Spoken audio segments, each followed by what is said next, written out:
Good afternoon and welcome to our Saturday Sports Special. It is our weekend edition of TalkSports, and I thank you for joining us this afternoon, and I hope that you're having a very wonderful weekend. Well, earlier this week, I received an email regarding a fundraising initiative to assist former West Indies pacer Patrick Patterson of Jamaica. Initially, I was a bit hesitant and attempted rather to get some clarity from the sender of this email. However, I recall in an interview on this program some time ago that the Australian cricket writer and author Ashley Gray, in which he disclosed his encounters with some former West Indies players and their conditions. So I decided this time to go at the source of this initiative to find out why he is seeking assistance for Patrick Patterson.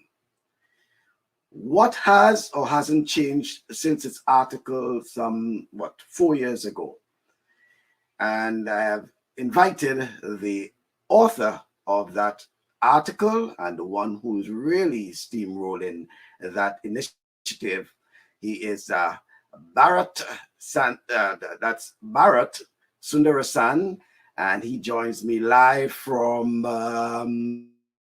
Adelaide in Australia. Yes, I think Adelaide in Australia.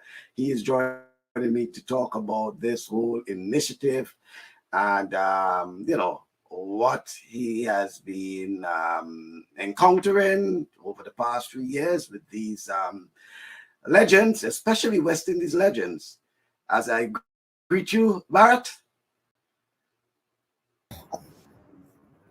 Hey, Michael. Yeah, it is quite late here in the night in Adelaide. You can see the dishwasher's running. I hope the dog is on to sleep. I just came back from a long walk, and so if you know how they are, she's still a puppy, so if she doesn't get completely worn out, she will keep me up. So yeah, with that hope, I'm joining you, and thank you for having me on. It's honestly something that I wish I wasn't in a position to talk about, but unfortunately here we are, and I'm waiting and ready to tell you all about it. Right, because I must say, first of all, thank you for accepting the invitation without hesitation. It's certainly an important and urgent issue, I believe, not just for you, but for others who have been reading and hearing all about it. So first of all, let me ask you, how did you find this lost legend? How did you find him? It's a long story. I mean, it's a story that kind of runs over 3 trips I made to the Caribbean This is back when I was still living in India. I was following the Indian cricket team back then. I used to write for a newspaper called the Indian Express. And the first time I visited the Caribbean was 2011. And it really started out as a journalistic venture. Yeah, look, you want to interview former players, and Patrick Patterson is someone who had made an impact, left an impression on pretty much anyone who saw him anywhere in the world. And I was no different. Though I was really young when he did play, I do remember him like his last few matches. And I grew up in a cricket mad family, so my brother and my father were big fans of just cricket and cricketers, and Patrick Patterson was one of them. So when I went there in 2011, I tried to find out about him, but um, everyone I asked said that no, him lost in the bush, as they say in Jamaica, when you can't find someone. And it intrigued me because they say similar things about a lot of former cricketers. I heard you in the intro talk about Ashley Gray and his wonderful book on those who went on that rebel tour. And one of them, Richard Austin, I remember on that tour covering matches at the Sabina Park in Kingston, and he would be running around with the stick saying a lot of things. I remember him running up to this colleague and another Indian journalist, and him saying, "Oh, I bless you," and he said something about Bishan Singh Beri, and it made no sense. But the thing was, at least there was fact, evidence that he was still alive. Richard Austin was still alive, and he was there. I mean, yes, he wasn't in, of course, a great condition, but he was there. But there was no proof about Patrick Patterson. They just said, no, he's this, he's that, he's in an asylum, things to that nature. And anyway, that tour went by. 2 years later, I was back in the Caribbean, this time with my wife, again on a cricket tour. And this time I got slightly closer, or so I thought, to finding him, because I drove through countryside Jamaica and went to his hometown where he originally comes from. And I found his parents. And I thought, if someone goes missing from society, really, you would assume they'd go back home. They'd go back to where they came from. So once I found their parents, and that happened by chance, I was driving all around the countryside, stopping at every beer shop possible and asking them if they knew anything about Patrick Patterson. And it just so happened that I reached a little town where I bumped into a guy who had also walked into the shop, and he took me to this house where I met his parents. And once his parents told me that they did not know where he was either, is when I was, not just a journalist in me, but just the human in me was really intrigued. I was like, now it's like almost a life mission. I need to find him. And then, as it happened, like 2017, the last time I went to the West Indies, or came to the Caribbean, I landed in Jamaica, and all I wanted to do again was, even though I was there covering an Indian tour, all I wanted to do was find Patrick Patterson. And then just an incredible chain of events. I still don't know how it happened. I met such interesting characters on the way, and I wrote all of that in that piece for the Indian Express back in 2017. But yeah, to just cut the long story short, I just picked a place in the hills, somewhere just to stay for those 10 days. The owner of the place knew nothing about cricket or Patrick Patterson, but he said he'll get me help through the RIA, as he said, the Rasta Intelligence Agency, which does not exist, of course, Michael, but or thought.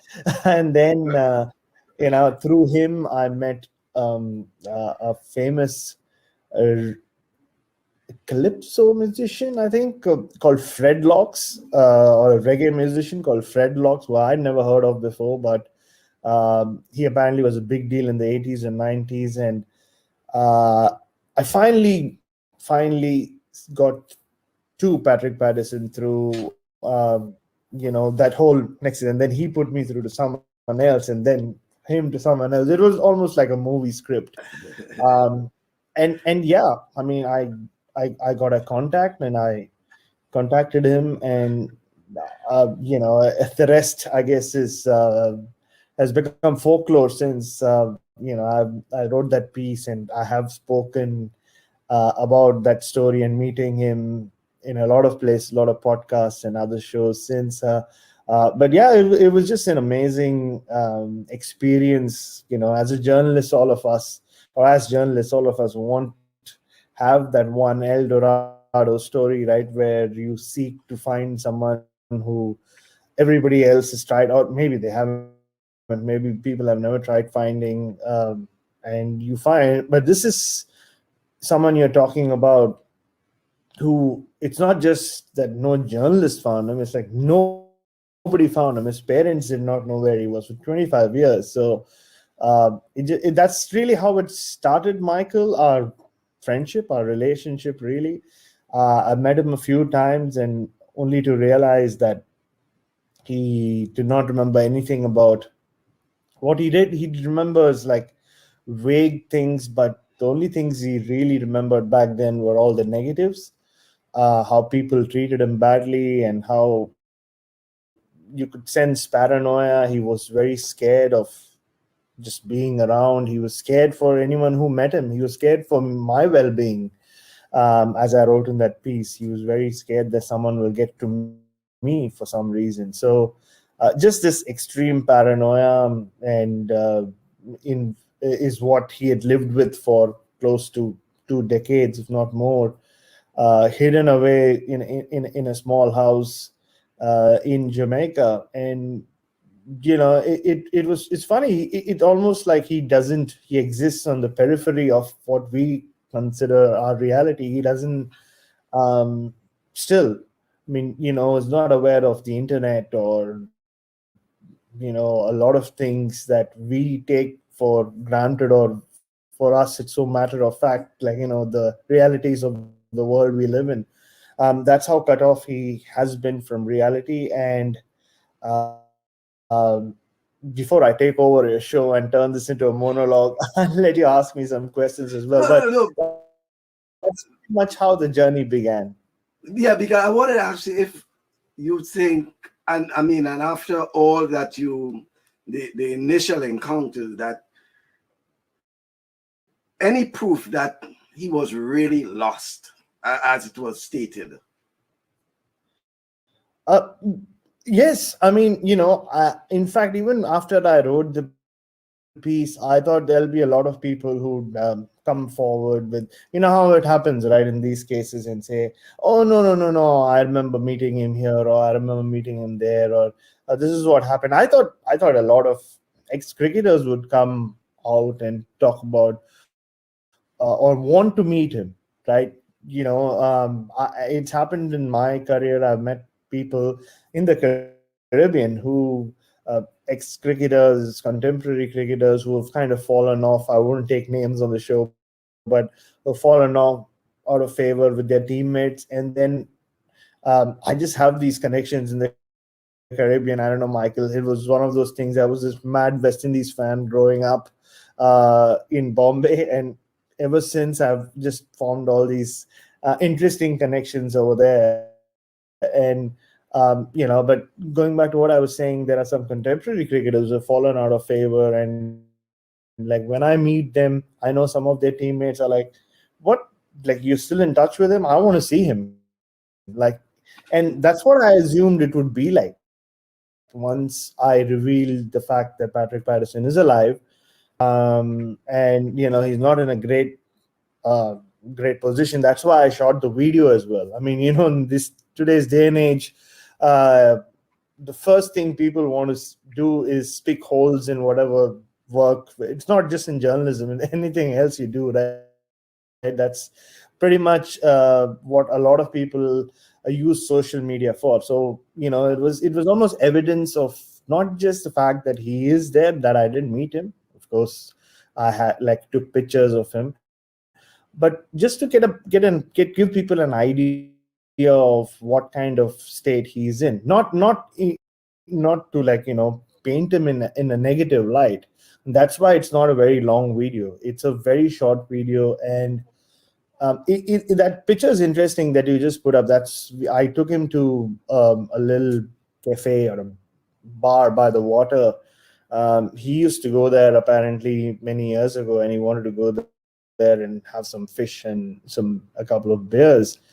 So that's why I shot the video, took this picture. But literally 15 minutes into our conversation there, and I'll be honest here, Michael, I realized that this is much more than a story. This is not just um, this is not just a connection that I'm going to have with this person as a journalist. For as journalists, right?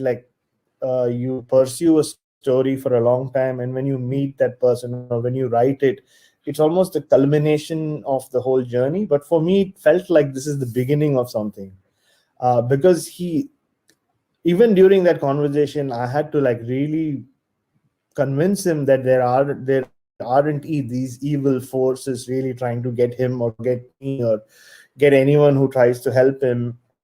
And it became that. It became almost my responsibility. Not that I expected it, but it became my responsibility to kind of convince him that he needs to keep fighting, he needs to keep living. And that's something that I still do.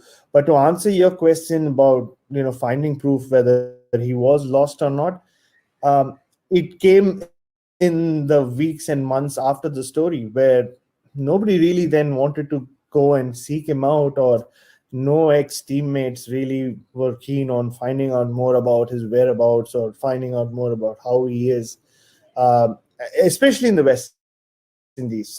People did get in touch with me from overseas and thanked me for at least, finding him and kind of bringing him to the limelight to an extent.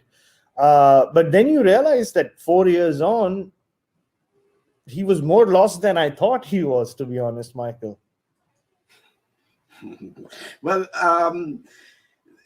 it's quite interesting because and by the way, regarding the video, we'll come with a video shortly. And there was one thing I permit me if I bring it back again. I think you said about the RIA, the Rasta Intelligence Agency.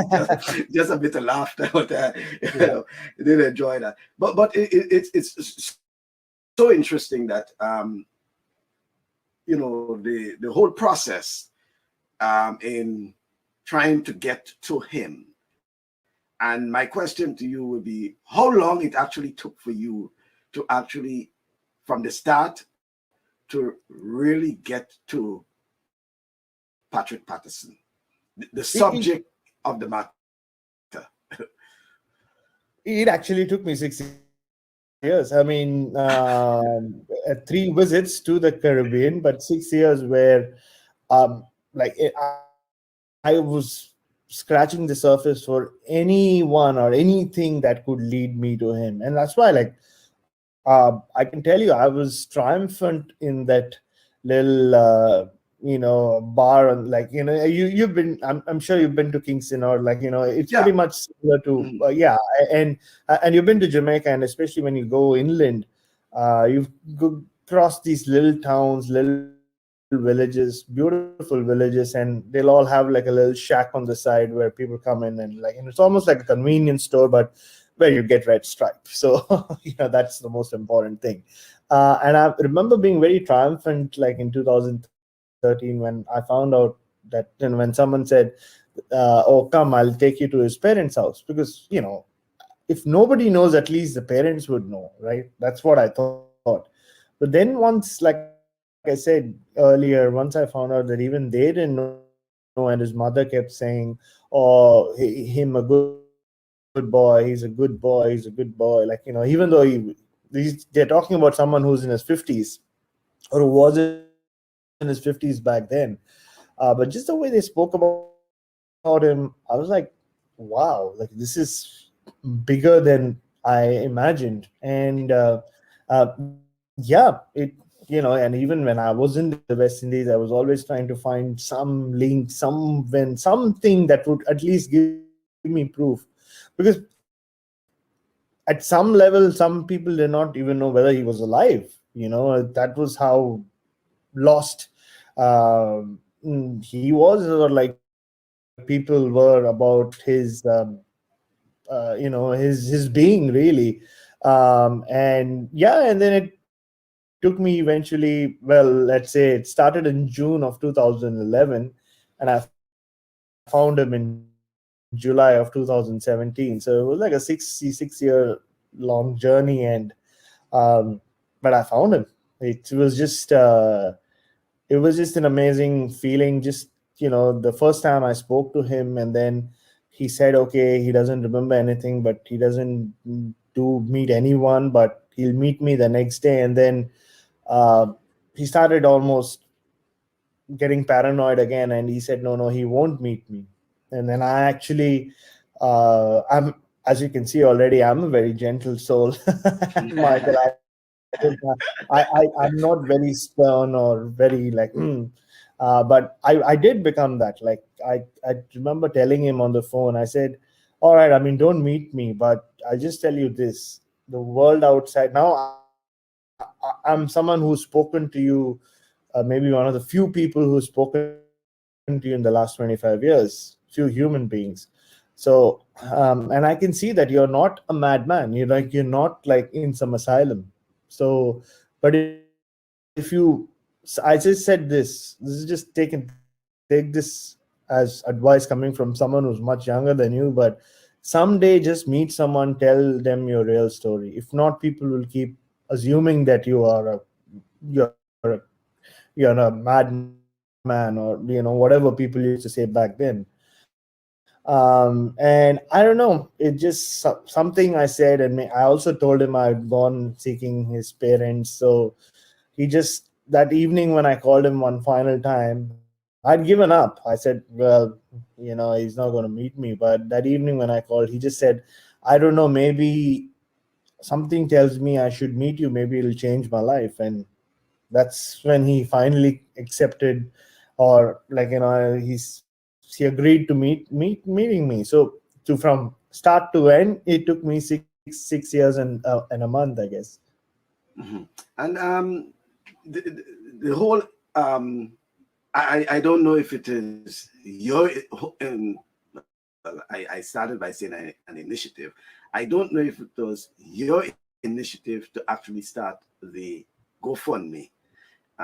Is it your initiative? Yeah, Okay, very much so. right. And so the next question is why you decided to start the GoFundMe even what 4 years after your article. Um, and you know what? Ever since I started it 3 days ago, all I've been telling myself is, why didn't I do it earlier? And the answer really is because he didn't want me to. I mean, in the sense, he did not. Of course, he, like I said, he doesn't even know how the internet functions. Of course, he has no idea about what crowdfunding is.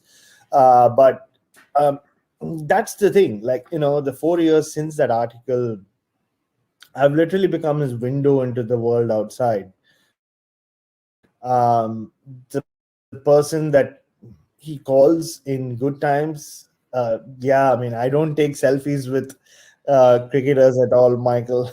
It's like too much professional pride, but I just thought I had to take this picture with him. This is like my last meeting just before I boarded my flight. So, uh, and in those 4 years, like, we've had intense conversations. There have been times when uh, I've there was a time he could call me. He could at least speak to me for a couple of minutes after calling, because he had some money going. So, but then I would always insist on, no, you just give me a missed call, I'll call you back.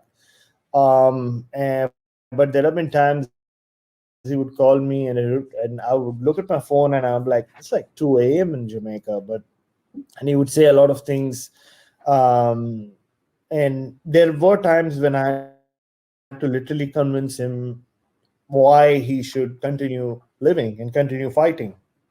There were, like, very dark moments like that, but throughout those 4 years, Michael, every time I offered him help, he said no. He just said no. I said, I'll send you money. I said, there were times when he was in good spirits, and to the extent he wanted to know what these young fast bowlers are like. I remember when he heard, he has a transistor at home, so he can listen. He listens to the news, so he hears names of cricketers that play these days. So, like Kakiso Rabada, the first time he came onto the scene, I think he'd heard a couple of times about him. He's like, "What is he like? Tell me something about him." And those have always been our best conversations, when he tries to talk cricket or tries to tries to think back to times when he was at the peak of his powers, or when he was playing county cricket or Sheffield Shield cricket for Tasmania over here in Australia.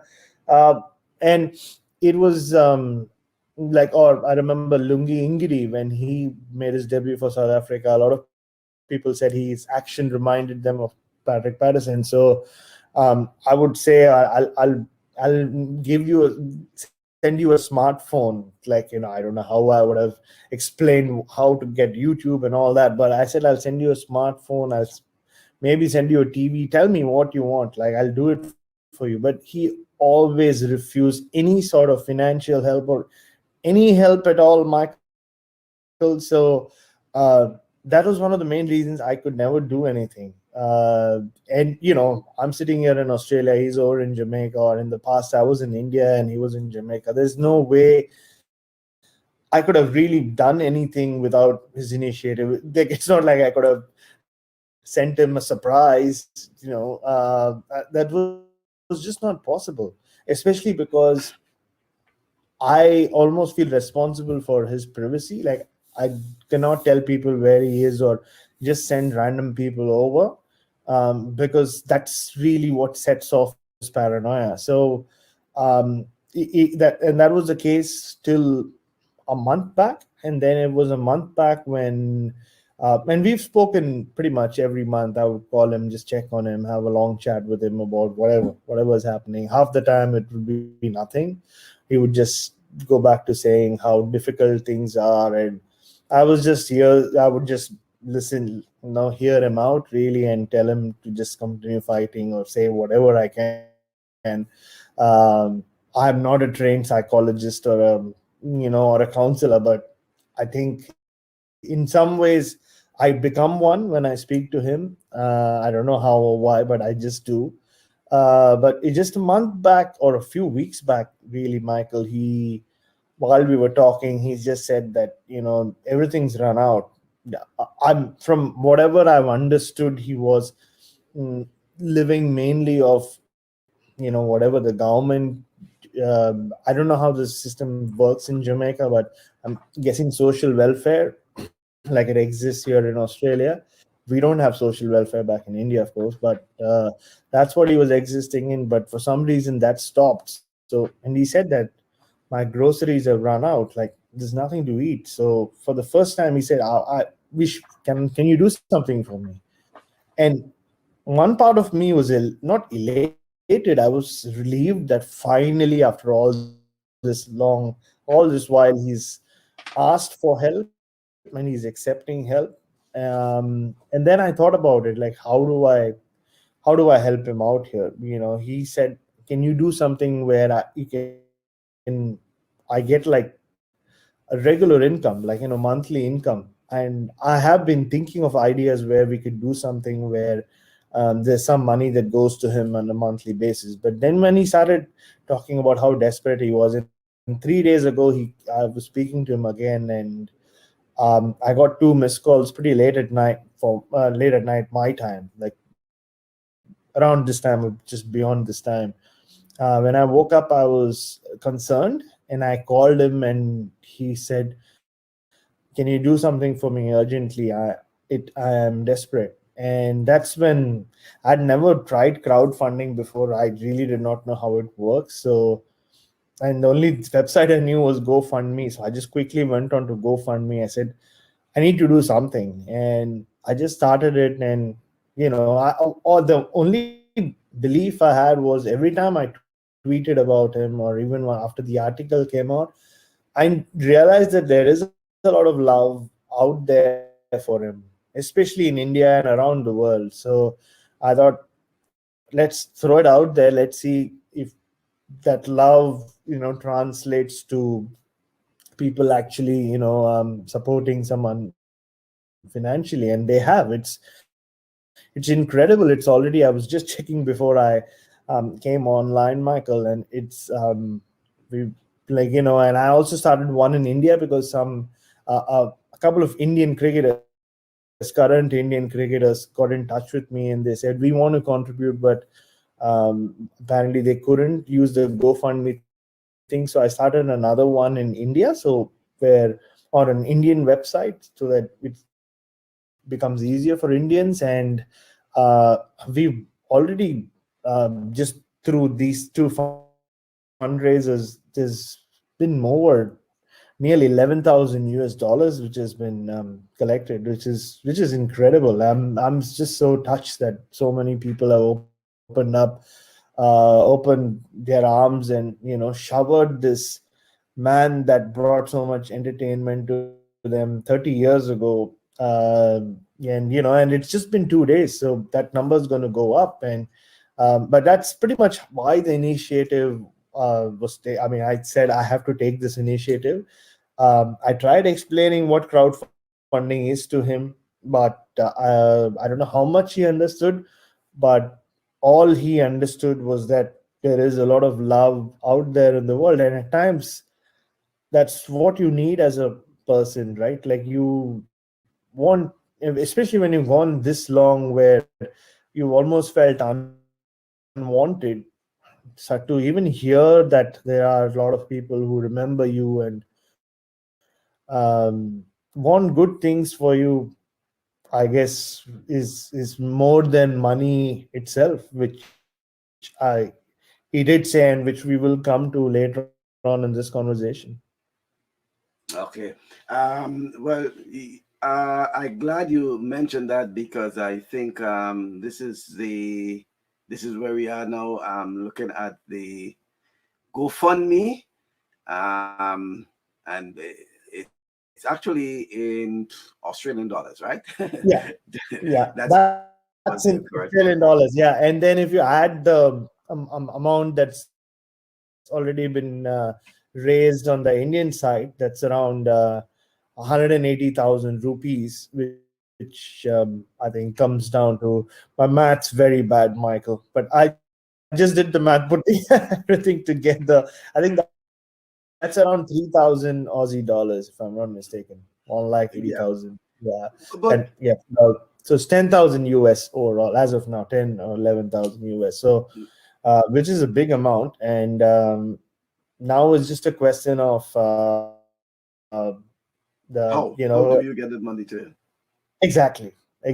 And there are 2 or 3 ways that I have thought about, because you're talking about someone who, like I said earlier, he lives on the periphery of what we call reality, in the sense there's no bank account. He said his driving license expired a couple of years ago. And there aren't too many people that are close enough or that he trusts, because this is money which should reach his hands now. That's my responsibility. So that there are a couple of ways that I have thought about, or thought can be used to get it to him.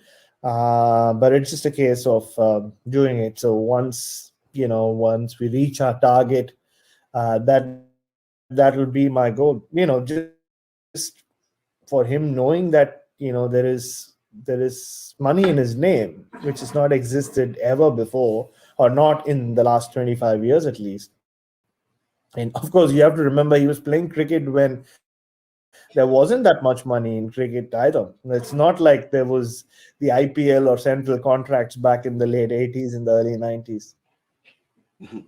But are you a bit concerned that there isn't something in place for these former West Indies players? And my second part to that, have you had any reaction from the other stakeholders like the Jamaica Cricket Association, Cricket West Indies, WIPA? What other avenues have you challenged in terms of seeking any form of assistance for Patrick Patterson? Um, I go back to my piece in 2017, Michael. I really thought that would, while it was about this the journalistic experience of finding this cricketer and writing about him, I really thought it would set off this chain of events where people will come out and want to help him. And what really surprises me even this time, with the fundraiser, is while there has been like so much of support for him from India and England and even Australia, and I know a lot of people in the Caribbean. I haven't had too many people get in touch with me and say, "Oh, you know what? Oh, is it that bad? We want to help." Like, yesterday even Lancashire Cricket, they retweeted, and there are a lot of people, Lancashire fans, because he played a lot of cricket in Lancashire, in the Lancashire leagues and for Lancashire. So they at least retweeted my tweet about the fundraiser, and a lot of people from Lancashire have contributed as well. But surprisingly, and it's a good question you asked, because I've been thinking about it for the last 2 days, Michael. Like, what has he done that, like, people like in West Indies cricket or just West Indians in general just don't, I don't know whether they don't care or they don't want to help, or I don't know what bridges were burnt when. It's strange. Like, I don't know. Like, I cannot picture him having done any harm to anyone in the last 25 years. So it's just, I'm surprised. Like, that. Yeah, I mean, okay, I started the fundraiser, but I thought, like you said, someone will come forward and say, all right, I mean, is it that bad? We'll do something about it. Like you said, whether it's like, the Jamaican Cricket Association or WIPA, like, but no, I mean, nobody seems to have even bothered to retweet or even mention it anywhere. I did see a piece somewhere, I think in the Trinidad Guardian, if I'm not mistaken, which I was very glad it appeared. Someone's written a piece about the fundraiser and given a link, so that's good. But yeah, it's been 2 days, but I haven't heard from anyone, nor has there been any kind of motion, because if they want to get through to him or get some help to him, I'm not saying I'm the only way, but I think I am the only way. But there's nothing that has happened, which surprises me. Like I said earlier, I don't know what could have gone so wrong that nobody, even like people want to just turn a blind eye to someone who played um, for the Carib, for the West Indies. And like I said earlier, unlike those guys who went on the Rebel Tour, it's not like he went on the Rebel Tour and was ostracized. Like, unfortunately, a lot of those guys were. So, yeah, I have no answers as to why nobody seems to care. Anything to do with the name Patterson? I mean, Patrick Patterson. I mean, I mean, look, that's the whole thing. Uh, maybe even they felt in the past that, oh, he is lost, some things not right. right with him or something's up with him. But repeatedly, like, after my story where I wrote all sides of him, and one of the main reasons, as a journalist, Michael, especially as a writer, it's very rare that you would bring yourself into a story, right?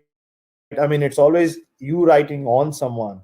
And in my nearly 15 years of experience, that's the only piece where I brought myself into the story. And the only reason I did that was I didn't want to write it as a piece where, like, I'm just observing this guy and writing about him, almost painting his picture. But I wanted to bring out the human element in him, and the human element in the story, where it's like me meeting him. Like, it's my quest to find this guy, and what he's like right now, without really pointing fingers and judging him for, like, he's like this, he's like that, he doesn't remember anything. Like, it's more about a conversation and what people take from it. So now what I mean by all that is, so now people know what kind of position he's in, that he's uh yeah, he's not he's not, for example, in an asylum, as a lot of people have said in the over the years. And the fact is, I can tell you he's not. And the fact that he is not uh, some dangerous man that you need to be wary of, or whatever people have been saying all these years. He's just a lonely man who's feels wronged. He just and I'll come to that conversation, the last conversation I had with him after I started the fundraiser, which to me really sums up his mindset, what he's been dealing with for the last 20 odd years. But why nobody, not a single cricketer who he played with, wants to come out and do anything. I don't know, like last year, or not, last 6 months ago, Michael, I was in Melbourne covering the India Australia series, and I was walking to the MCG. I was staying not too far from the MCG, and it was morning. I mean, it's morning of the. I think it was Boxing Day, and I got a missed call from him, Mr. Patterson. So I called him. I was speaking to him. I said, "Look, I'm going to the MCG," and he said, "Oh, do people really remember me there?" I said, "Of course. Like, yeah, I'll speak to Alan Border now. He'll be doing commentary. Of course, he remembers you." And he then asked me, "Oh," and it's during these conversations that his memory kind of he starts remembering things. Like, actually asked me, "Do the team still stay on the other side of the river?" And I said, "They do." I mean, they do stay on the other side of the Yara. So I just tweeted about that little chat we had, saying, "Oh, he wanted to know," and like, yeah, and I know Sachin Tendulkar, the great former India cricketer, he saw the tweet, and then he kind of responded to it, saying, just saw this tweet. I hope that he's doing fine. It's so sad that someone I played against, an international cricketer who represented their nation, should fall on hard times in this way." But even after that, nothing really seemed to happen. So this is something that is holding back people, Patrick Patterson's teammates, or the associations there, which I'm not aware of. But I guess there's something holding them back, because there's nothing really that has happened. Well, let's. I think it's about time for us to do a little of the. You mentioned that video, and I think it's probably about time that we hear what it have to say. And mind you, it's 4 years ago, right? 4 years ago. It was. And at that time, Patrick Patterson was 55, so he should be nearing 60 now, right? He is. 60 now. Yeah. He is, right, 60 now. So we will play that video and then come back and chat with you on the other side.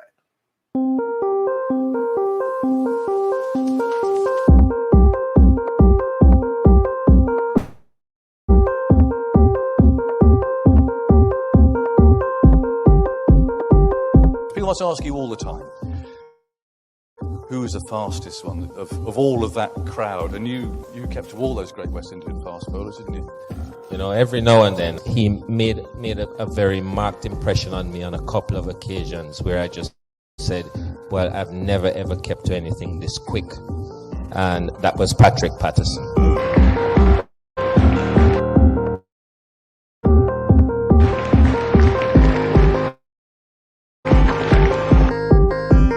Well caught, beautiful catch, superb catch by Dujon. About him, magnificent delivery. That could be the end of it.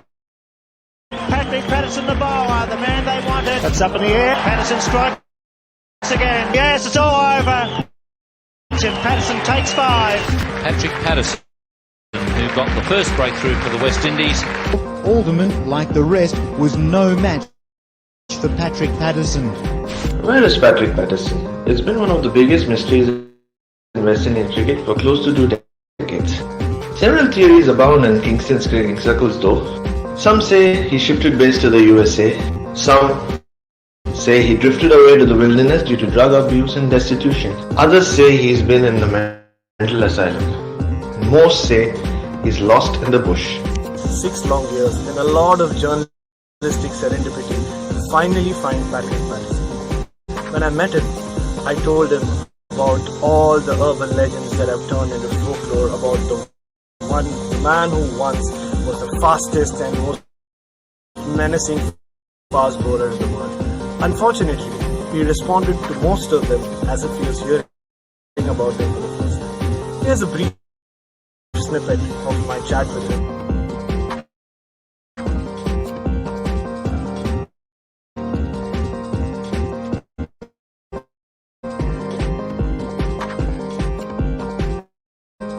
Later on, you would develop this reputation of being this fast bowler that everybody was scared of.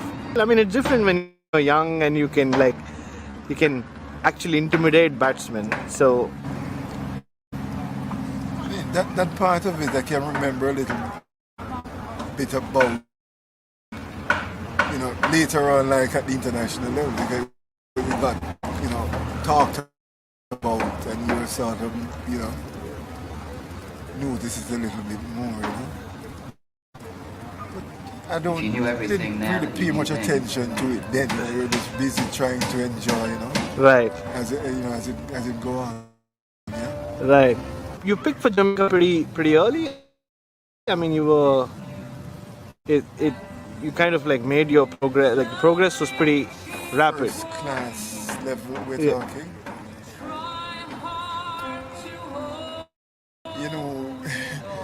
I'm going to do well. Like to recall all of these. No, seriously. Because, I mentioned to you, because I'm so far away from nothing around me, like to remind you really. Right. Of the whole journey. Right. And like that for a few years. Right. Yeah. Right. 20.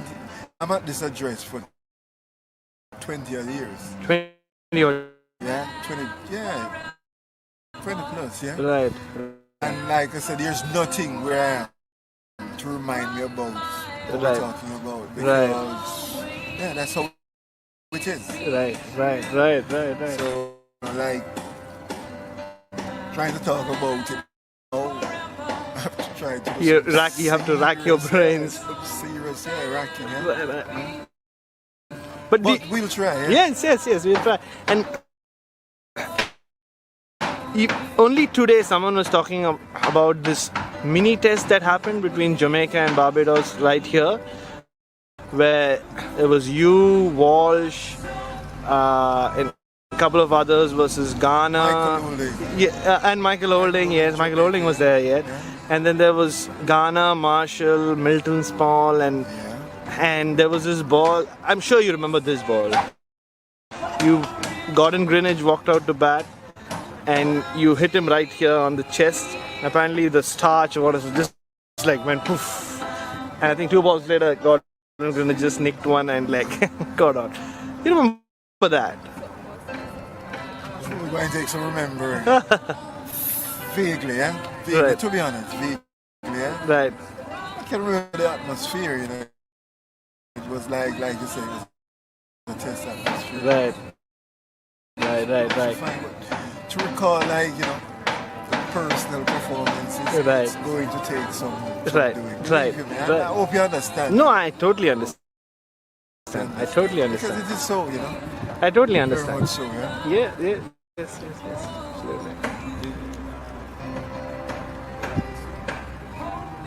And to read the entire story, please log on to the Indian Express.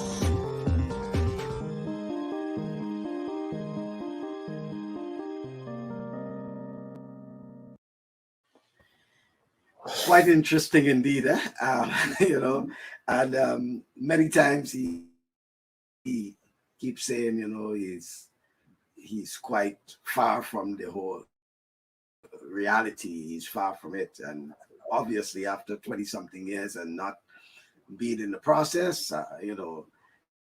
it took quite a while and quite some digging for you to kind of refresh his brain as to some of and it also appears that he is not the type that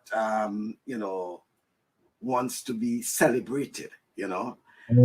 He seems to be humble, and that's why I was trying to get to the whole issue of whether or not you think that due to his high level of privacy, he's very private, that there isn't this outpouring or this outreach to him, whether or not, as you said, you're in India and then, now in Australia, so far away, whether there may have been approaches, and because of his privacy, they have not been able to get to him. You have been, prodding and getting to him, and whether or not the others have just given up because he is just private. It's possible. I'm sure. Like you correctly said, there's a lot of humility. Despite everything that has happened to him,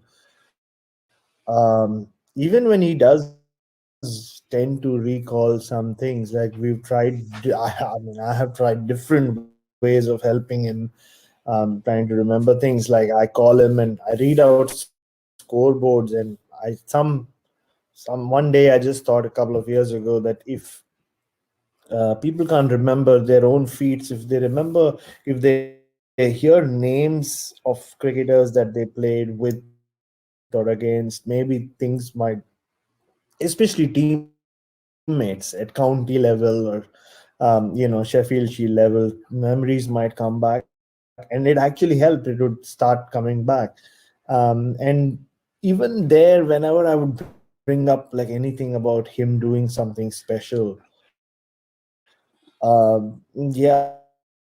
would not really talk himself up too much, which really talks to that humility you mentioned, Michael. And I'm sure people have tried to reach out, like within Jamaican cricket circles or even elsewhere, and whether it's him wanting to be private or whether him just being paranoid about everything that has been said about him, and like in those 20 years before 2017, maybe it's very possible that he just pushed people away. But it's like the last conversation I had with him, and it was pretty emotional. I'll say, when I started telling him about the outpouring of love and the money that now belongs to him, that he has money in his name, but he actually said that for all the money that you talk about, or whatever you've done in the last 3 days, just the fact that um, I've had you in my life in the last 4 years, and I find it awkward talking about it because it's the person he's talking about is me. But um, like he said, that this is the first time I've been able to really, be myself, open up, and just speak the way I want to, and know that you'll still stand by me. You'll just not go away, because you haven't gone away ever, since you met me. So it's that means much, much more to me than any amount of money you'll be able to spend, or send to me. I've not eaten in a few days now, but again, that I'm ready to accept. But what you let me do, which is kind of help me deal with my demons of the past, just by listening, or just by talking to me, means a lot more to me. So I'm sure that level of trust that, I guess, it's between, if you look at it, there is nothing that should connect me and him as people, right? I'm 36, he's in his late 50s, nearly 60. I grew up in India, far, far away from Jamaica. There's really no connection except cricket, I guess. But that's how people come together, in this world, or always have, just randomly. We all connected in different ways. We just get linked. But going back to your question, Michael, I'm sure people have tried to reach out, and maybe they were pushed away in some way or the other in the past. But the fact that even now, after, I have made this whole thing very public in the last 4 years, not just with my piece and with the fundraiser, but even in between, I always try to talk about him wherever I go, and I've spoken a lot about him over the years. That people just still feel that they shouldn't. I don't know. I'm not even saying they should seek him out and go give him a hug, but they could contribute to the fundraiser, maybe, or at least talk about it, spread the word. But the fact that that doesn't happen is what surprises me. Not the fact that, they aren't doing what I'm doing. That's not how it works, right? In this world, it has to be it's a two-way street. I mean, he doesn't easily trust people, clearly. But now there is a medium, I am that medium, I guess, or the fact that you could just, Lancashire Cricket, they didn't do anything, they didn't put out a statement, but just retweeting or spreading awareness of the fundraiser in itself is enough in this case, I would believe. But the fact that that hasn't happened kind of makes me wonder what must have gone wrong, or what the history is to all that. Okay. And it also begs the question as to whether or not, young cricketers, after, hearing and seeing the likes of Patrick Patterson and others, and what they are going through, what they are experiencing, whether or not the young cricketers will tend to gravitate towards more, and there is more fuel now for the young cricketers to gravitate towards, the big bucks like the IPL, the Big Bash, CPL, and others. Do you share that view as well? Well, it's happening as we speak around the world, Michael, and um, there are a lot of people who hold it against cricketers, but I have always believed that like it's an individual decision. I mean, this whole pressure that no, you should always like your only goal, the first goal has to be that you play Test cricket for your country or your nation or your team. I don't think there has to be that kind of pressure on anyone. I mean, you choose whatever you want, whatever path you want to choose. I mean, we've seen, for example, Kyron Pollard. He's, I guess, never going to play Test cricket for the West Indies. Does that make him what, an incomplete cricketer, or does it make him anything? Not really, in my book. I mean, he's indirectly or directly done more for as much for West Indies cricket as those who played a lot of Test cricket. It does not lessen his impact as a cricketer, and now he's captaining the West Indies in white ball cricket. So, it's the choices are there, the options are there. My advice would be, or if do whatever suits you, and the thing is that like Patrick Patterson and those cricketers who are lost, not lost, who are on hit hard times are examples that we all should learn from. You don't take anything for granted, and you own up to your own decisions, and at least they played in an era where there was no money, so there's not that there was any, like, it's not like he blew all his money away. There was not that much money back then, right? I mean, and it's true for anyone who played in that era. So yeah, at least I feel because of these leagues around the world, not just the IPL is the wealthiest or the richest of the leagues, but there's so many more options, which is a good thing. Which means that if you at one point in your career, whatever stage it is, early on, maybe you realize that maybe this whole goal of playing Test cricket is not my cup of tea. You can still make a great living by playing in these leagues, which is good. I mean, you don't want to see anyone, for that matter, but especially professional sports persons, who do so much to entertain so many people around the world, fall on hard times, and end up like Mr. Patterson has right now.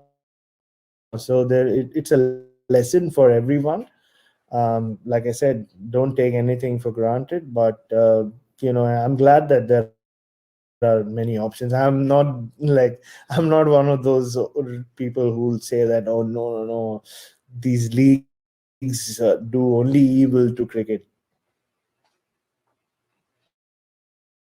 And at his age, as we say, nearing 60, you think there is still some place for Patrick Patterson in terms of the West Indies landscape, West Indies cricket landscape? Not as a player, though, but how the other legends are making some level of contribution. Do you think there is some place for Patrick Patterson? Personally, I think that ship might have sailed in terms of like him maybe wanting to coach or anything, purely because he's just so not used to being around people and being around cricket. I don't think he has that self-confidence to be out in public, really. And which I mean, if you want to coach, you have to be out in public. So like I said, even in that last conversation, he's almost accepted the fact that he will be by himself for whatever, maybe the rest of his life. I mean, he'll have people like me who I'll be that person who'll stand by him, virtually, if not in Jamaica. But I think I guess like his happiness in life will come from just knowing that he's still like, there's still someone looking out for him, so that he kind of can cope with everything that he feels has gone wrong in his life, like all the things that he feels people have, the many ways that people have wronged him over the years. So I think in the way I look at it, his life will be the rest of his life will be spent like, that's such a great picture. Yeah, like the rest of his life will be spent kind of overcoming whatever, like the demons of the past. But I think that does not mean that his story, like we said earlier, Michael, should not be a great example, a lesson for a lot of people around the world. Like it's you just need to reach out, like you said earlier. Maybe people did try to help him in the past and he pushed them away. And therein lies your lesson. Just, you need people, like as human beings, we are social beasts, social animals. So we need people. Don't push people away. You never know, you might never get them back. So I think he will always be like a living lesson in that way. Cricketing wise, I think he's just so cut off from cricket. He's been for so long. I don't know what he can offer, and even if he can offer, whether he'll ever be confident enough to be out in a public space. And how you think conversations like these, you chatted with me, you chatted with others, will help to really stimulate and bring awareness, not just to Patrick Patterson, but as we say, there are probably other West Indian legends, other cricketers. And I don't just want to stick on West Indies. Yes, we're talking about West Indies here, but there are a number of cricketers who made that sort of contribution to the sport, and they have just gone off into the wilderness. Some we have never heard about again. So how do you hope that this sort of awareness can, stimulate interest even among the various cricket boards to have something in place to see after the welfare of their former cricketers? Probably Australia and others may have something in place, but the West Indies in particular. Yeah, I mean, it's very important. Like you said, like the BCCI, the Board of Control for Cricket in India, that way has been very good with its ex-cricketers. They all are on pension schemes, and most of them are well taken care of now. I mean, in the last 10, 15 years, they have been. So something like, and look, we have to face the fact that not all cricket boards around the world are as wealthy as the BCCI. Maybe apart from India, Australia, and England, the other cricket boards are always fighting a financial battle in some way or the other. So it might not be easy to kind of contribute to the well-being, or not well-being, or to take care of your ex-cricketers the way these boards do. But I guess it's very important, at least to, with players associations and all that, to keep a check on ex-players. Like, it doesn't even mean they need to go and have like a pension scheme, but like you said, Michael, at least be aware of where they are. I mean, and it's not very difficult to get a list of players who have played for your country, or internationally for the West Indies. Just maybe have a committee who just all they do is, seek out these kind of players who, like you said, we haven't heard of in a long time, in a long time, or maybe never, and just find out what they're doing. Maybe some people are doing well, they just don't want to be in any sort of limelight anymore, or maybe they've had enough of cricket. But just like, keep a tab on everyone. I'm guessing that's something we learn through stories like this. Like, as I was telling you earlier, Patrick Patterson might be an extreme, but there are so many others. Like Winston Benjamin was another story I written in 2017. He's a wonderful guy. He still does a lot of coaching. Alzari Joseph was coached by Winston Benjamin. His son is an athlete in the US, but I found him, and he was putting up boundary boards in at the Sir Vivian Richards Stadium in Antigua. And I remember doing an interview with him, and his honest work, honest dollar for an honest day's work, he'd said. And it was funny because I was told that he was in charge of the whole operation, but once I went there, I saw that he was just one of the many guys who were handling the boat. So while he was doing it, I was having a chat, and the people in charge of the company, like who have all rights to in-stadia, or the in-stadia rights generally end up being Indian. So one of them came and, like, kind of semi-yelled at Winston Benjamin, saying, "Hey, don't be chatting while you're doing your job. Go back to doing your work." And I felt really bad. Like, I said, look, that should not happen. So I walked up to the Indian guy later, and I said, "Do you know who you're talking to?" And he's like, What do you mean?" He's just like, "One of the guys. You should not, please don't disturb our people." And I said, No, he's a former West Indies cricketer. He played 100 ODIs for. And the guy was like so apologetic, and he called Vincent Benjamin, apologized to him, and Vincent Benjamin was pretty upset with me for, like, and he was like, "That's not a big deal. It's just not India.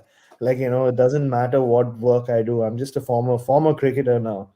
So there was no reason for you to, like, tell him who I am, and, like, like, create this awkwardness." And, like, but where I come from, Michael, because cricketers get heralded and, like, worshipped the way they are, not just the top stars, but anyone who plays cricket for India. That's where I was coming from. But then you realize that it's, of course, culturally it's different everywhere. Even in Australia, it's not the same as India. But it's just so important that,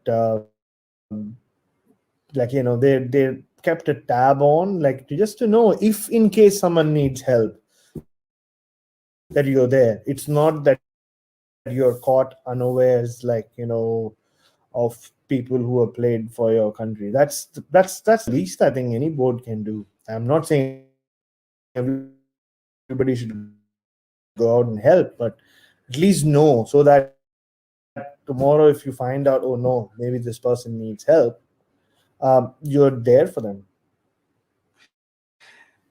Probably 10, 15, 20 years ago, these guys would have been dubbed rock stars in the Caribbean, albeit now, sad. But I know it's not his obituary, but seeing as you're very close to him, and we're speaking about Patrick Patterson, if you have to share a story about Patrick Patterson to someone, what would you tell them? Who would you tell them Patrick Patterson is? What would you like him to be remembered as? For me, I know him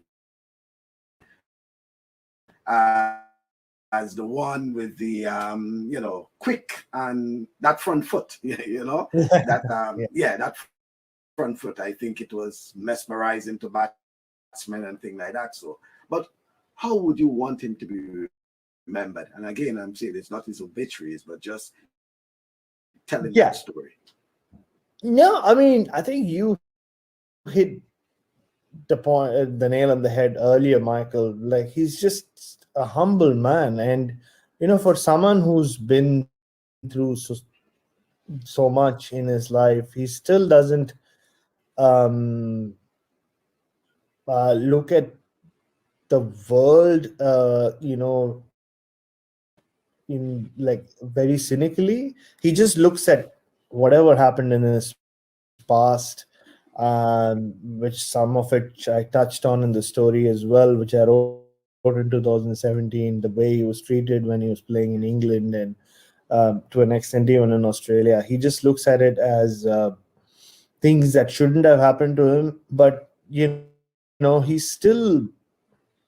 still hangs in there in many ways, and there are dark days, but uh, he still stays so humble and real, despite his life not you know being as real as it is for others in the context of the world we live in. And I think he's just a very sweet guy. Like, even in that little video clip that you showed, you can see that he's not like getting angry with the fact that he can't remember anything, and it doesn't it doesn't piss him off, really. Yeah, even I've never heard him get angry about anything. Like, he just, it's disappointment more than anger. And at times I wish I could be like that. Like, my life's been pretty I've been very fortunate in my life in many ways, but even then, like, little things irk me like which don't do with him. And that's, like you said, of course he'll always be remembered as that like Graham Gooch said, the only bowler who he's ever been scared for his life, while facing. This is Graham Gooch, who was not scared of facing any fast bowler ever.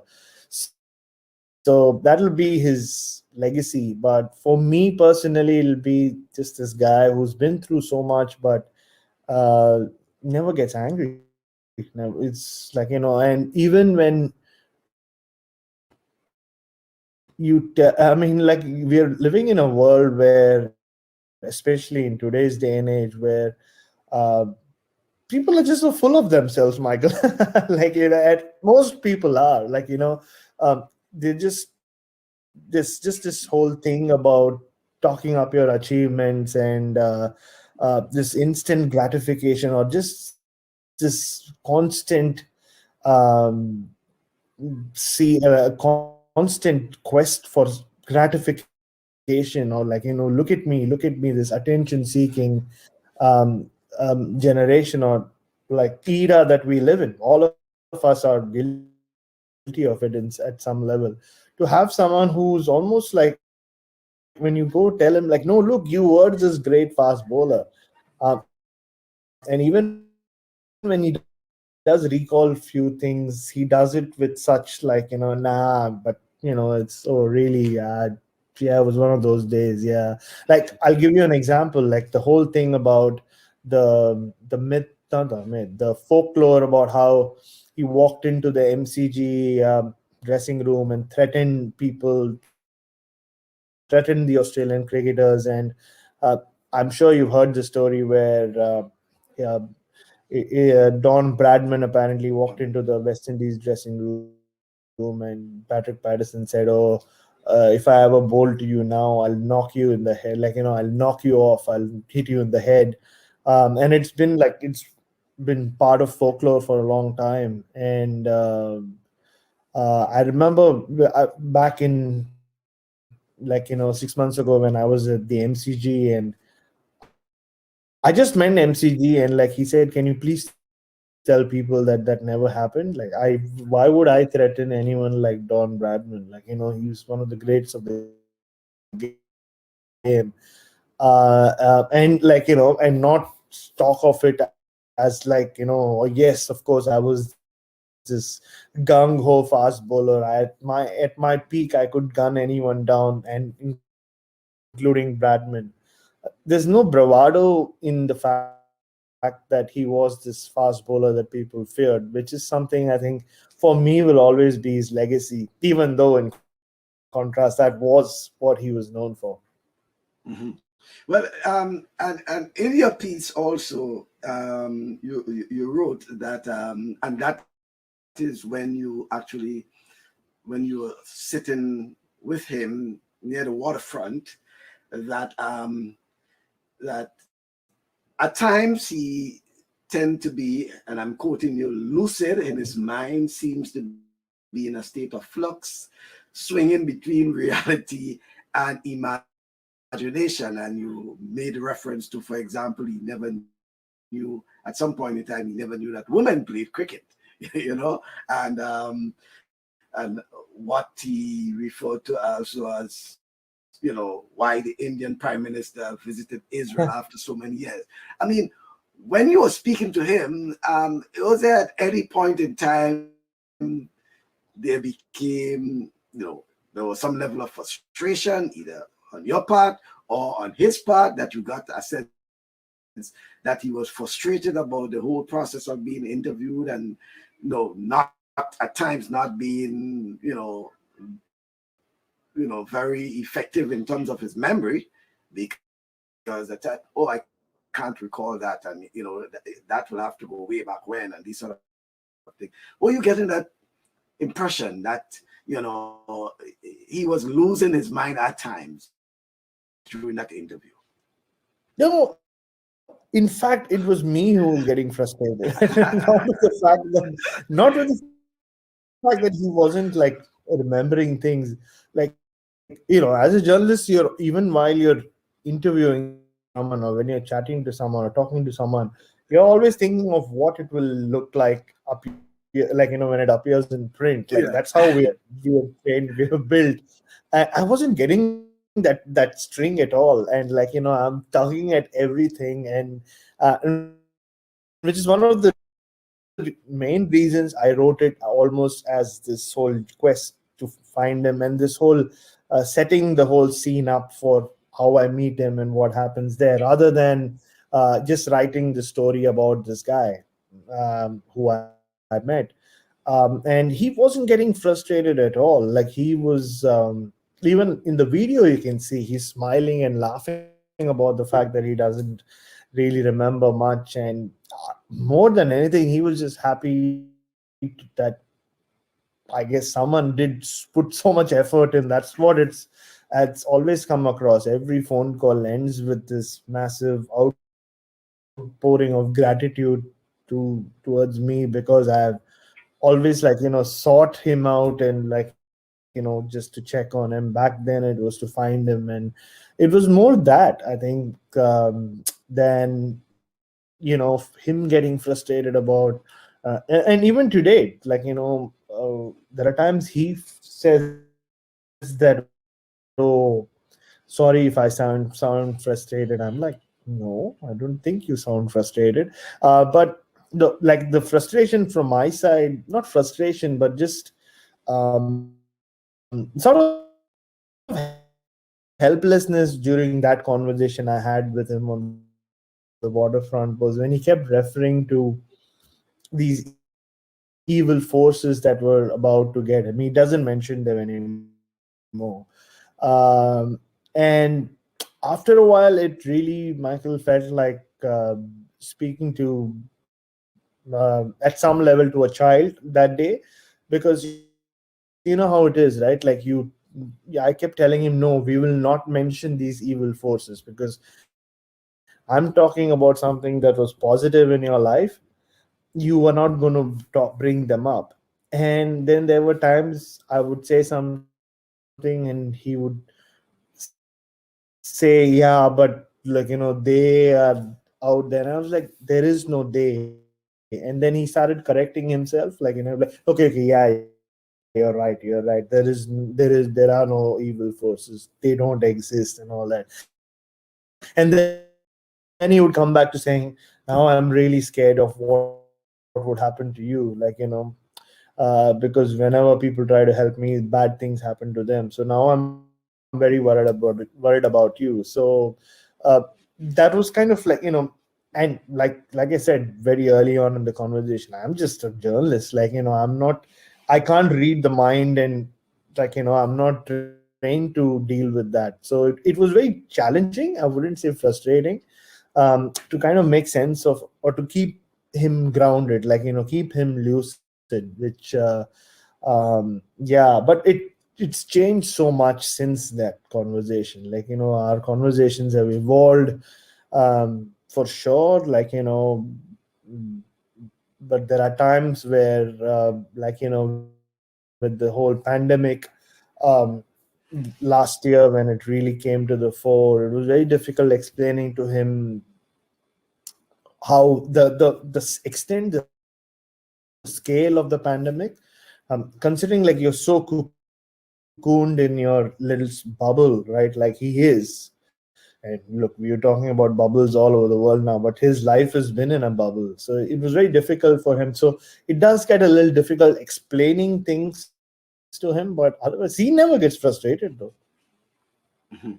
What's about his family? Any kids? What have you been able to discover regarding his family? So he had said in that, during that meeting, that he had two kids who are in Canada. He never got married, and they used to help him. He had met them in the past, many years ago. I think sometime in the 90s or the early 2000s. They had come, and he had even driven them around. His dad passed away last year. Yes, I think it was last year. His dad passed away last year. And I know, because that was one of those times he was really shaken. It took me like two conversations to understand that his dad had passed away. So of course the information, I don't know how they got back in touch, or how he found out that his dad passed away, but his dad had passed away. uh I think he has a sibling who lives in their hometown, if I'm not mistaken. That's about it. I mean, he mentions relatives who at times in the past have helped him, but I think the relations have been cut, ties have been cut in years since. But yeah, when it comes to close family, I think apart from his mother and his sister, I think I'm not aware of anyone. I don't know what happened to the kids, why they don't come anymore. But the only thing I remember him mentioning back then in 2017 is they lived in Canada. Okay. And there's one thing in that story, that every time, I read the story a couple of times, and every time I read that, I laughed at it. It was to the end of your story where he told you that they tapped his phone, and is another way he believes that, these sort of lucid and, imagination that, they tapped his phone. Do you think he still believes that his phone is tapped? Not anymore. Yeah, like I said, those things kind of ended that day.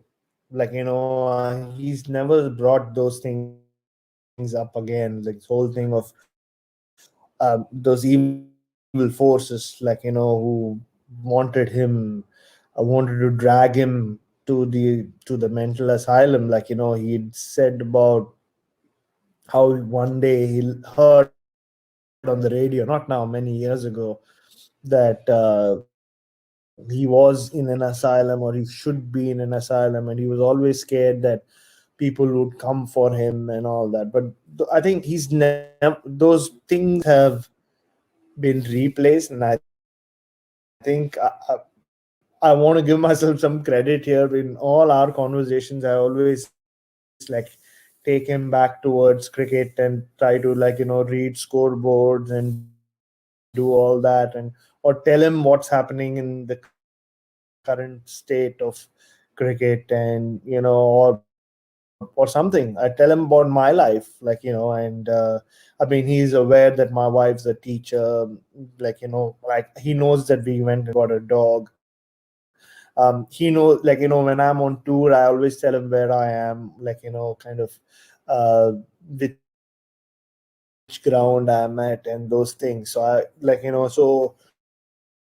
over time, I don't think he believes in the fact that people are out to get him. He doesn't that phone tapping thing was that really tells you about the paranoia, and when you live with that kind of paranoia and fear for that long, of course it'll affect you and affect the way you live. So I'm glad that those things have he's, I guess, moved on from, or he doesn't mention anymore.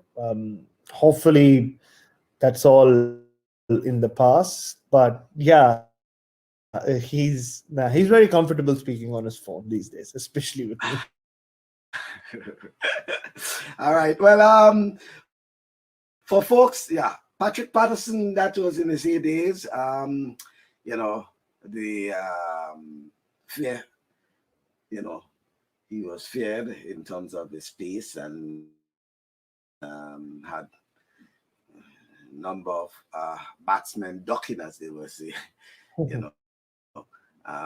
The great Patrick Patterson, and he will be 60 in September 15th to be exact. He'll be 60 years. Patrick Patterson, and that's in of more recent, albeit 4 years ago, when you spoke to him in Kingston, the waterfront harbor in Kingston. Well, I want to thank you on that aspect of Patrick Patterson, but seeing as you with me and we talk in cricket, I can't let you leave without us going further and talk more in depth on cricket and some aspect of cricket. And I want to start off with the West Indies home series as well. A busy schedule, summer schedule. South Africa, Australia, Pakistan, and then England, early 2022. Busy schedule for the West Indies. And it comes on the heels of, the whole reopening, albeit what we see in Trinidad and Tobago, for example, the South Africa series being moved and shared between, say, Lucia and Grenada. But what is your whole assessment in terms of, let's look first of all at the South Africa series. South Africa most likely will be looking to groom some new players, blood some new players for that series against West Indies. Yeah, and it's amazing, right? Since the pandemic began, Michael, I think West Indies and England have played more cricket than any other team. They've just played so much, which is really good, and it's given a lot of their young players to develop, and it's perhaps the first time that there is a West Indies South Africa series in the last 20 years at least, or maybe longer, maybe since South Africa's readmission after that first tour, where the West Indians would, sense a chance of beating South Africa. And South African cricket has been through a lot of turmoil in the last year or so, in terms of administration, the governments and politics of the cricket board. Till 2 weeks back, we thought, will the South African team exist as we know it? It had gotten that bad, and so generally when there's so much turmoil behind the scenes, it does show on on performances and on team combinations on the field. And they are a young team. There are a lot of unknowns about that team in terms of structure, and now Faf du Plessis has moved on as well. So they it'll, like I said, for the first time in my cricket covering career, but maybe even cricket viewing career, where West Indies in my book start as almost favorites against the South African team. They are rebuilding as well, whereas the West Indies, I guess, just based on the performances in Bangladesh, like, finding Mayers and Bona and those guys, it just seems like uh, there's some sort of an established look to the Test 11, which is great, and it's great that they're going to play a lot of cricket consistently and continuously against some big teams, albeit it'll be more white ball stuff against Australia. But I'm really looking forward to the Test series. West Indies beating South Africa will be very sweet. An opportunity for Captain Craig Brathwaite to at least show that he means well as captain, and it wasn't just a flukes. No, absolutely, yeah. I mean, it was interesting listening to him, especially during the Bangladesh series, where he would literally after every day's play, he was so surprised or pleasantly surprised by all these performances being put in by his players. And it's amazing. He's been around for a decade now. I remember covering Craig Brathwaite in his second series against India in 2011. That seems like a long time back, but he looks pretty much the same. It's like he still looks like the Craig Brathwaite of 2011. He's, for all his limitations, and I've watched him live hit his first class six. It came in a West Indies A versus India A match in Shimoga in rural Karnataka in 2013. So I was there. I was one of the few people, Michael, who've seen Craig Brathwaite hit a six in first class cricket in his first one. It's Jason Holder. I think, there's been so much spoken about the captaincy being taken from him, but I'm a huge Jason Holder fan, and I just think that he's had this responsibility on his shoulders for such a long part, major part of his career. He was handed captaincy so early on. I think it's good for Jason Holder, the cricketer and the person, that someone else does it, so that he can grow more. And we in fact saw him get more vocal, in the series against Sri Lanka when Craig Brathwaite was captaining. So it's good, and there's something about Craig Brathwaite. He's just so grounded, just not in the way he bats, but just the way he is. So I think he'll do a good job leading the West Indies over the next 2 or 3 years, just in terms of that just calmness that he brings to proceedings. Mm-hmm. And in terms of the depth of West Indies cricket now,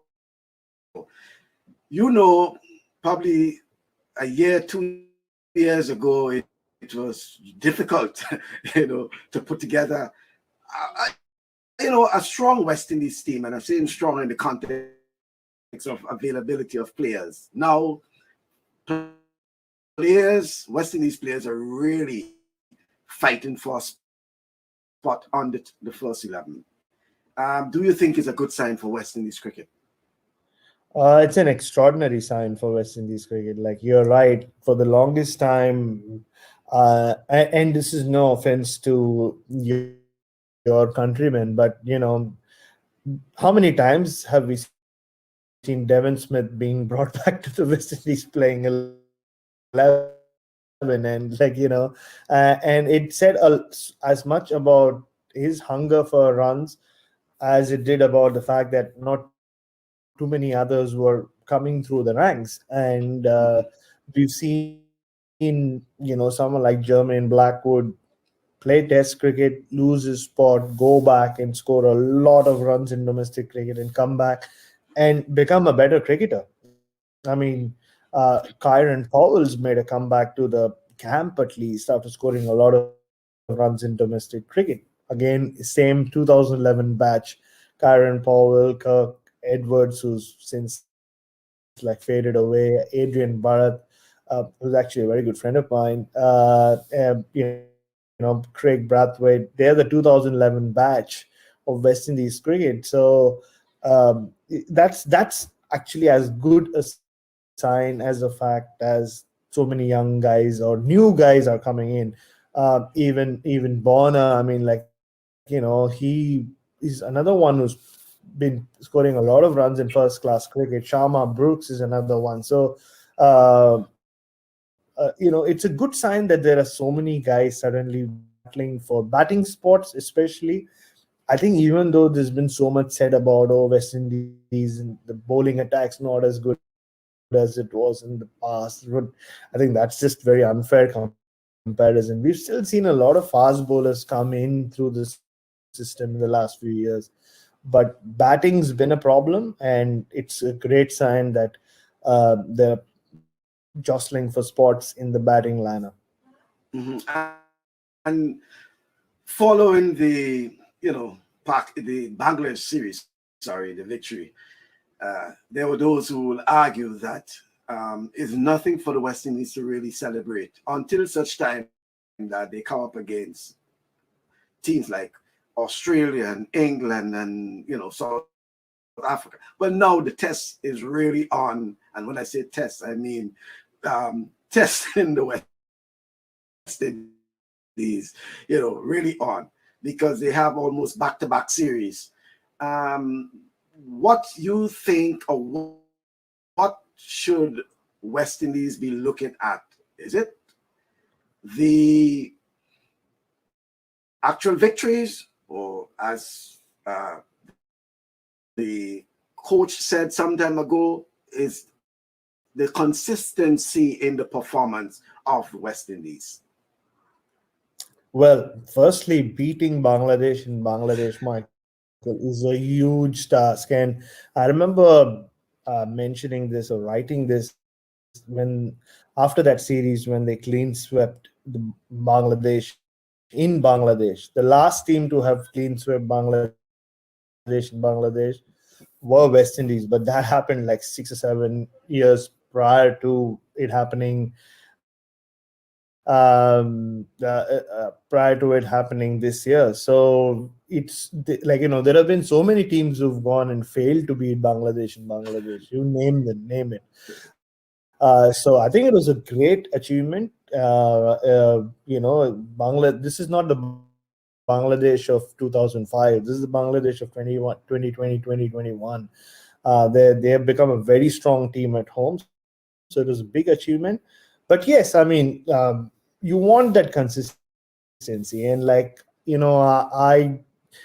as a self-confessed West Indies fan, I get very annoyed when people just jump on the West Indies bandwagon every time they win one test match, and there's this talk of they're back, and it's nothing's I think West Indian cricket will improve the day people stop talking about the fact that they're back, or the international cricket needs a good West Indies team. Nothing like that. They're just another team who need to be consistent, like you said, and consistent not in just terms of winning, but in putting together a strong playing 11 every time, having guys fight for places, things that we spoke about in the last 10 or 15 minutes, which is happening. The streamline of cricketers coming through the system, that's the breeding ground is improving. There are more stars and more big talents emerging, which is a very good sign for West Indies cricket across all formats. I think that it's not just T20 or white ball cricket, but Test cricket as well. I think that is a good sign for West Indies cricket. Someday, like, they will go to India and beat India in India, and they come to Australia and beat Australia and Australia. Maybe finally win a series in England. They always go and win that Test match, and then, like, I almost feel that if they don't win and win a Test early on, it's good for this West Indies team, especially in England, because they go. How the English press is, my friends in the English press. They jump on this West Indies bandwagon. Suddenly, West Indies is the greatest team in the world, and then they lose. So I think it's just at times I just want people to let the West Indies be, and that'll be the best thing for them. But all the signs are there, and not many teams come and beat Australia and Australia. Not many teams go to India and beat India and India. That rarely happens. So them not being able to do that does not mean anything in my book. Right. And so that's as it relates to South Africa, but another big test for West Indies will be the Australia series. And as I said, these series are coming really back to back. Not much, room for West Indies to wiggle, because when one series is being played, probably the next team is already in the region getting ready for the next one. And Australia obviously will be a big one that the West Indies will be looking at. Yeah, and Australia haven't played cricket at all. Like, I'm the Australian correspondent for Cricbuzz, so it's my job to cover Australian cricket, and they don't. And ever since I moved here, they did not play too much cricket. Or there's been so much that's been happening, but there have been so many tours that have cancelled. South African tour, which everybody was looking forward to, was of course cancelled because of the pandemic. And last year there was a few series supposed to happen here which got cancelled. So it'll be a big test for the Australians, because a lot of their players have worn that IPL which got suspended. So they're still quarantining in Sydney. Those who managed to come in from the Maldives. So so it'll be a big test for them. It'll be very interesting to see. They have named a big provisional squad, Cricket Australia, but it'll be interesting to see how many of those guys actually end up going to the West Indies, because it doesn't end there. It's still, they come back, and then there's the T20 World Cup, whether it's in India or in the UAE. And then it's the Ashes. So I don't know, the likes of Pat Cummins and Steve Smith, who have been in like IPL bubbles, and have just come back, whether they will be making that tour. But like, whether they do or not, it still be like a strong Australian team. Their T20 cricket has really picked up in the last few years. Glenn Maxwell's really come into his own. Aaron Finch is a really good captain, and it'll be great. And Australia West Indies, there's always that's a needle. Like, it might not be the same as the 70s, but every time Australia and West Indies play, I mean, I'll miss my dear Marlon Samuels. I always want Marlon Samuels in a West Indies Australia series, because that's when the best, like, it almost brings out the best in both teams. But I guess Marlon's moved on.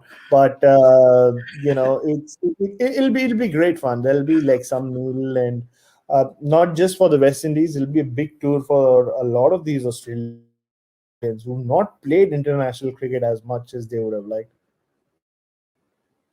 Yeah, and then obviously the Pakistan team will follow Australia as the penultimate series, and the last series for the West Indies in 2021 before taking on England in early 2022. Another tough battle between both teams, and they have always bring out the best in each.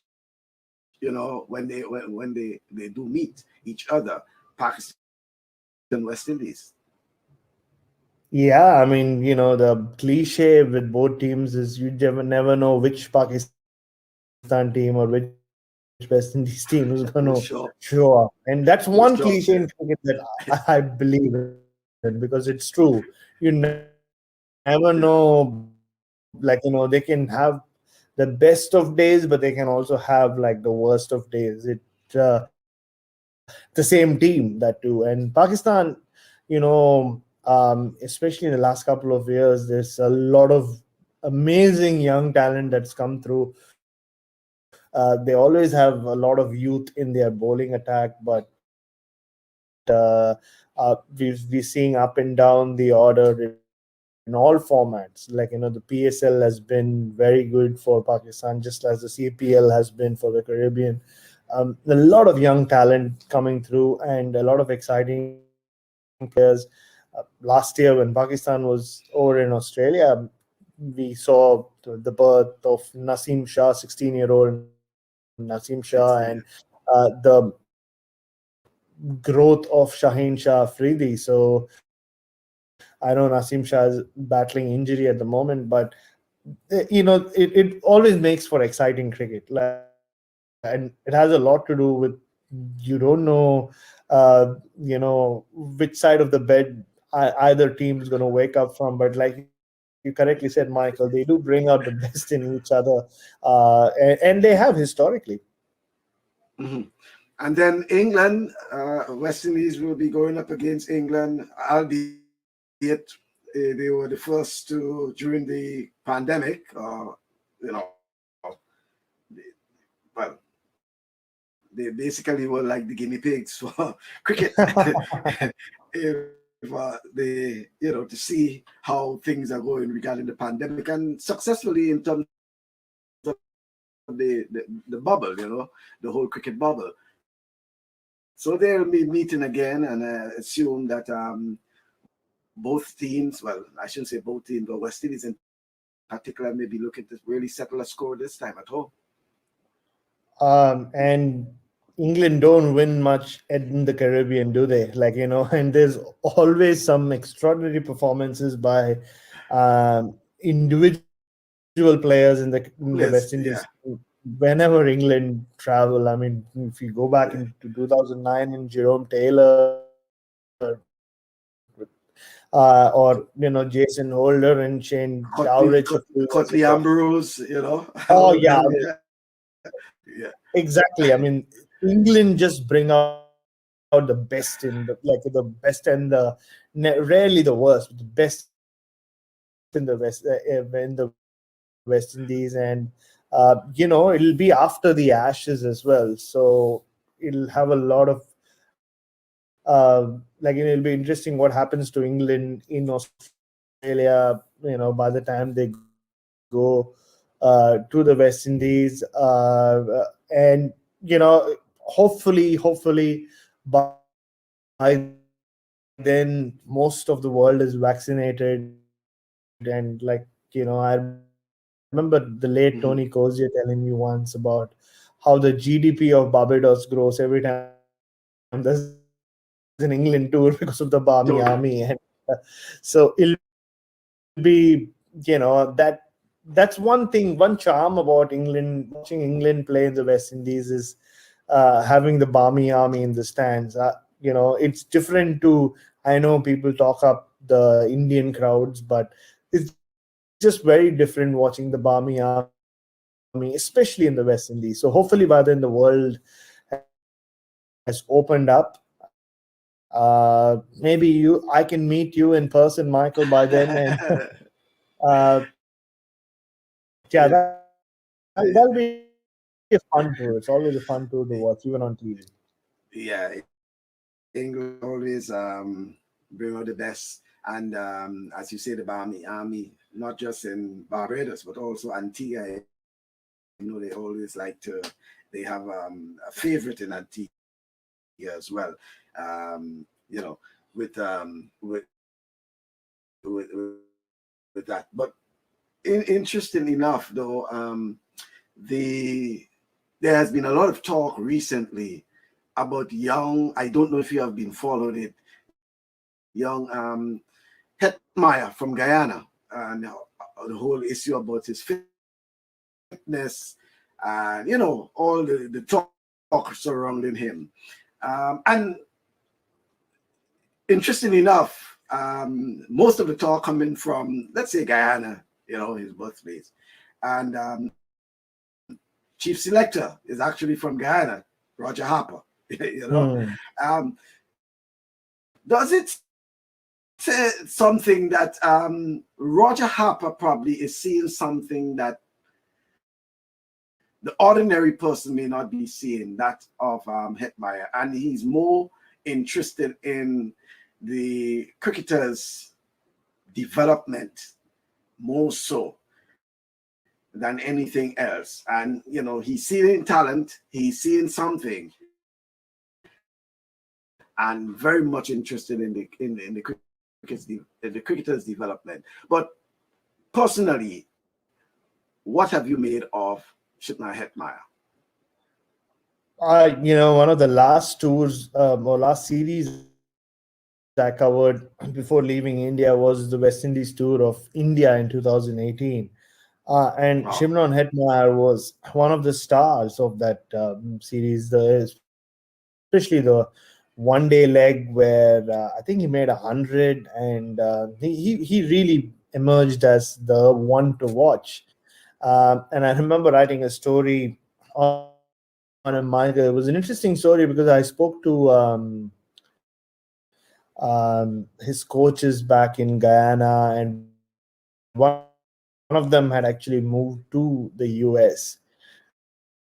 And you know, while a lot of them spoke highly of how talented he was, there was this he was 6 years old when he used to accompany his older brother to club games, and during the lunch break people would just watch Hetty, like, you know, hit sixes even though he was just 6 years old. And he always has had that reputation of being super talent, someone who can hit the ball a long way, and you know, which makes you a lot of money today's day and age, of course.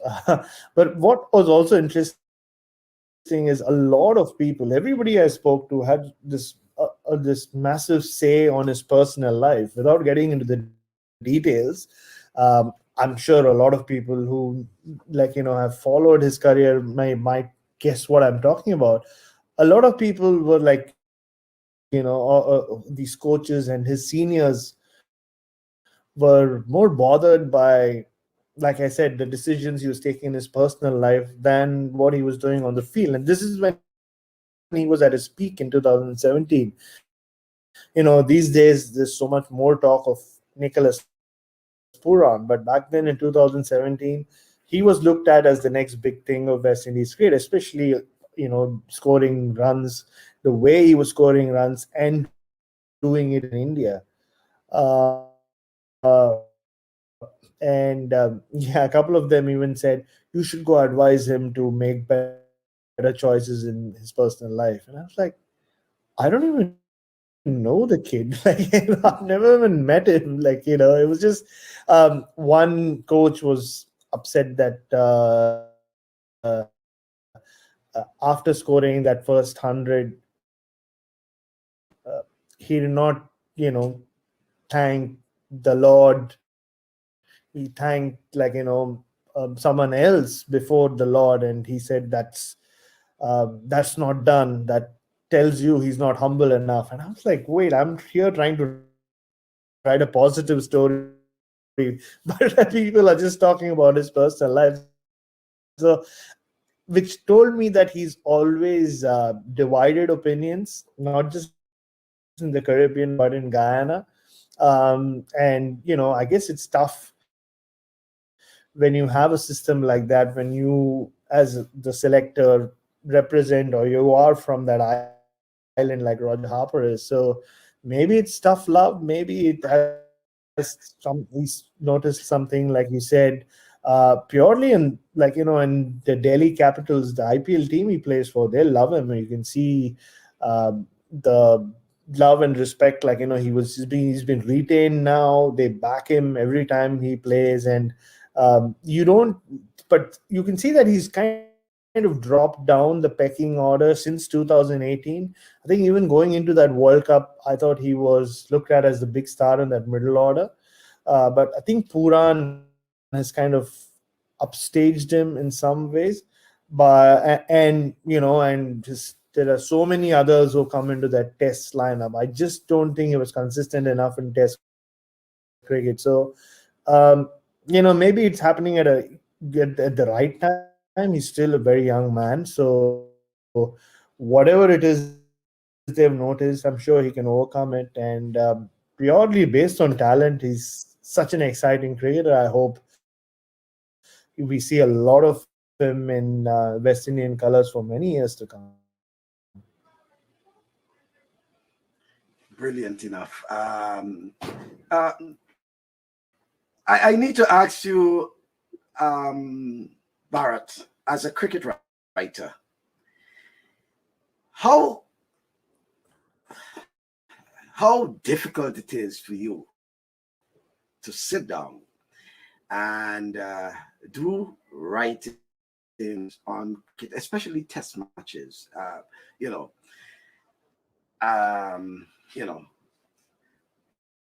How difficult is that task for you as a writer? I mean, it's pretty much easy for the broadcaster, for the radio commentator, but as a writer, I mean, it takes quite a lot to put that whole perspective of a game and doing it almost every single day, including probably the previews.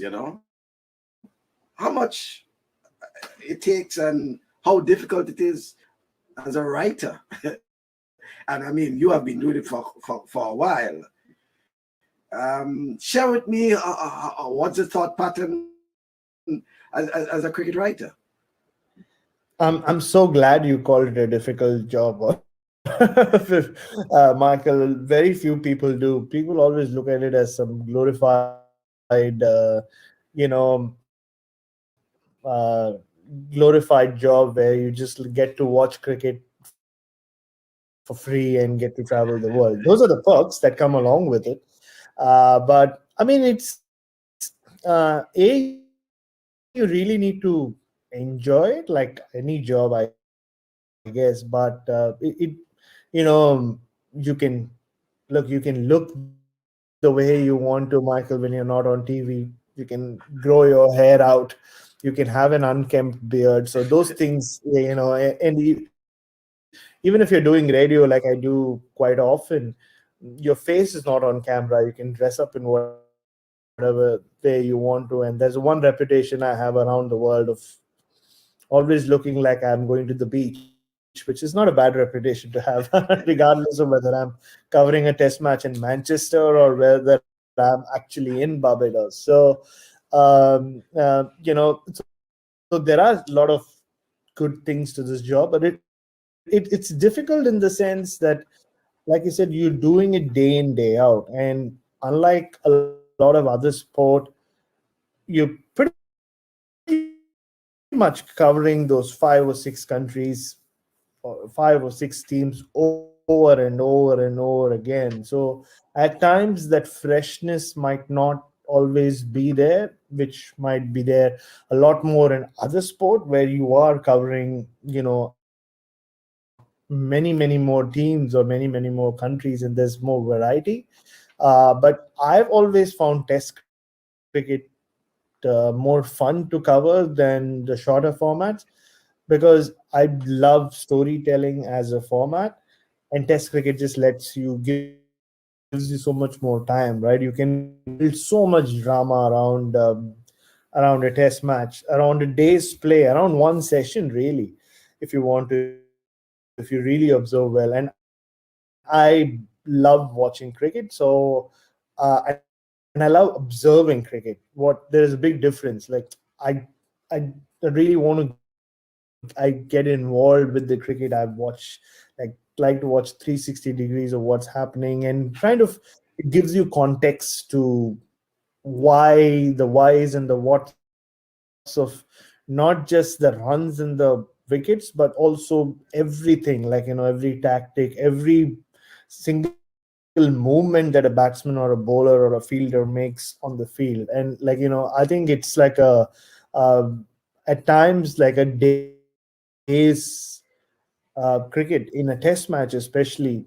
It's almost like one lifetime. There's so much that happens, that you if you really observe well and you are blessed with the ability to put it into give it some structure. I think it's a very enjoyable task, and that's how you make do for that lack of freshness which I spoke about earlier. You might be writing about the same cricketers over and over again.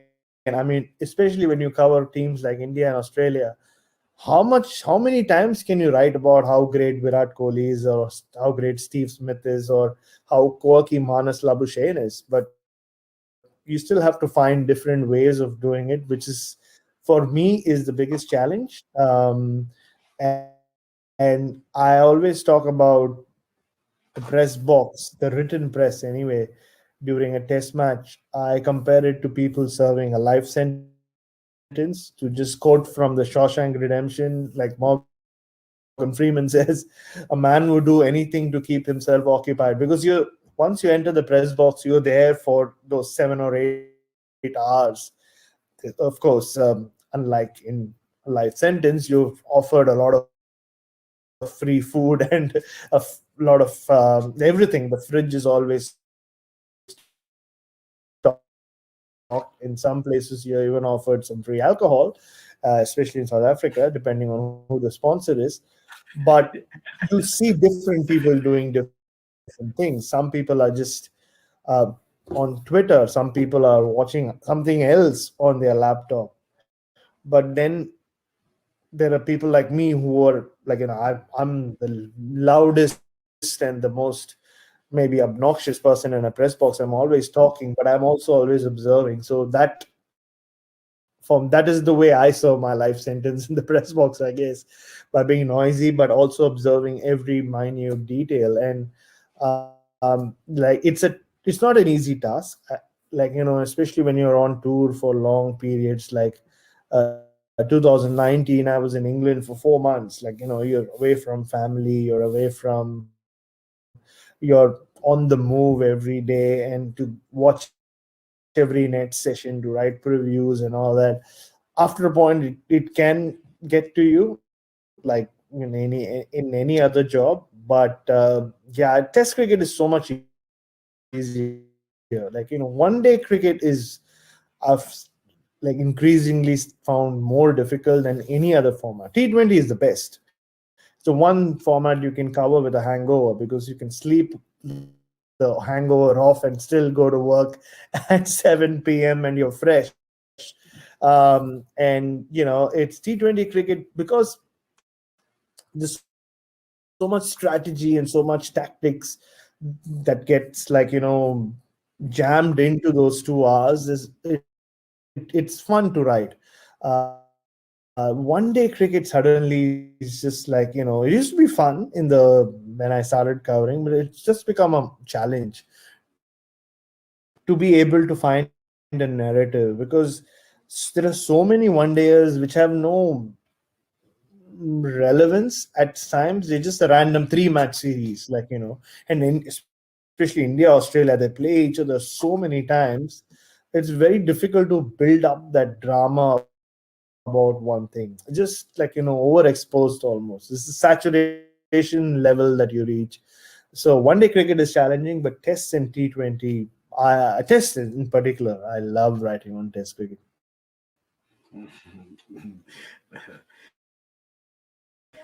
um,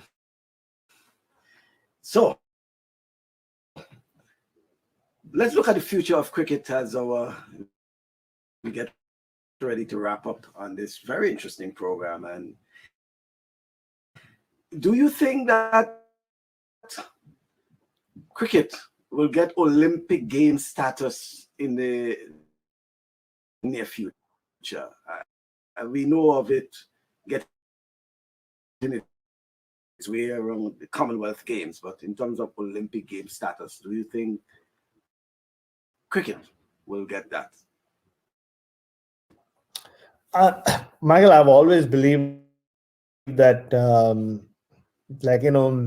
men's cricket has had the opportunity to grow the game and make it an actual global game. I mean, I know it's the second most watched sport in the world, but I think that has a lot to do with the fact that India is one of the main cricketing countries, and there are 1.6 billion of us, officially. So I think it has a lot to do with the viewing numbers around the world. But men's cricket has had this opportunity for 150 years almost, and I think it's kind of fallen short. And I believe that women's cricket will be the real pioneer in terms of actually making it a global sport. I mean, we saw the Thai women make such a great impact in the World Cup very recently last year. And women's cricket is growing all the time, especially here in Australia.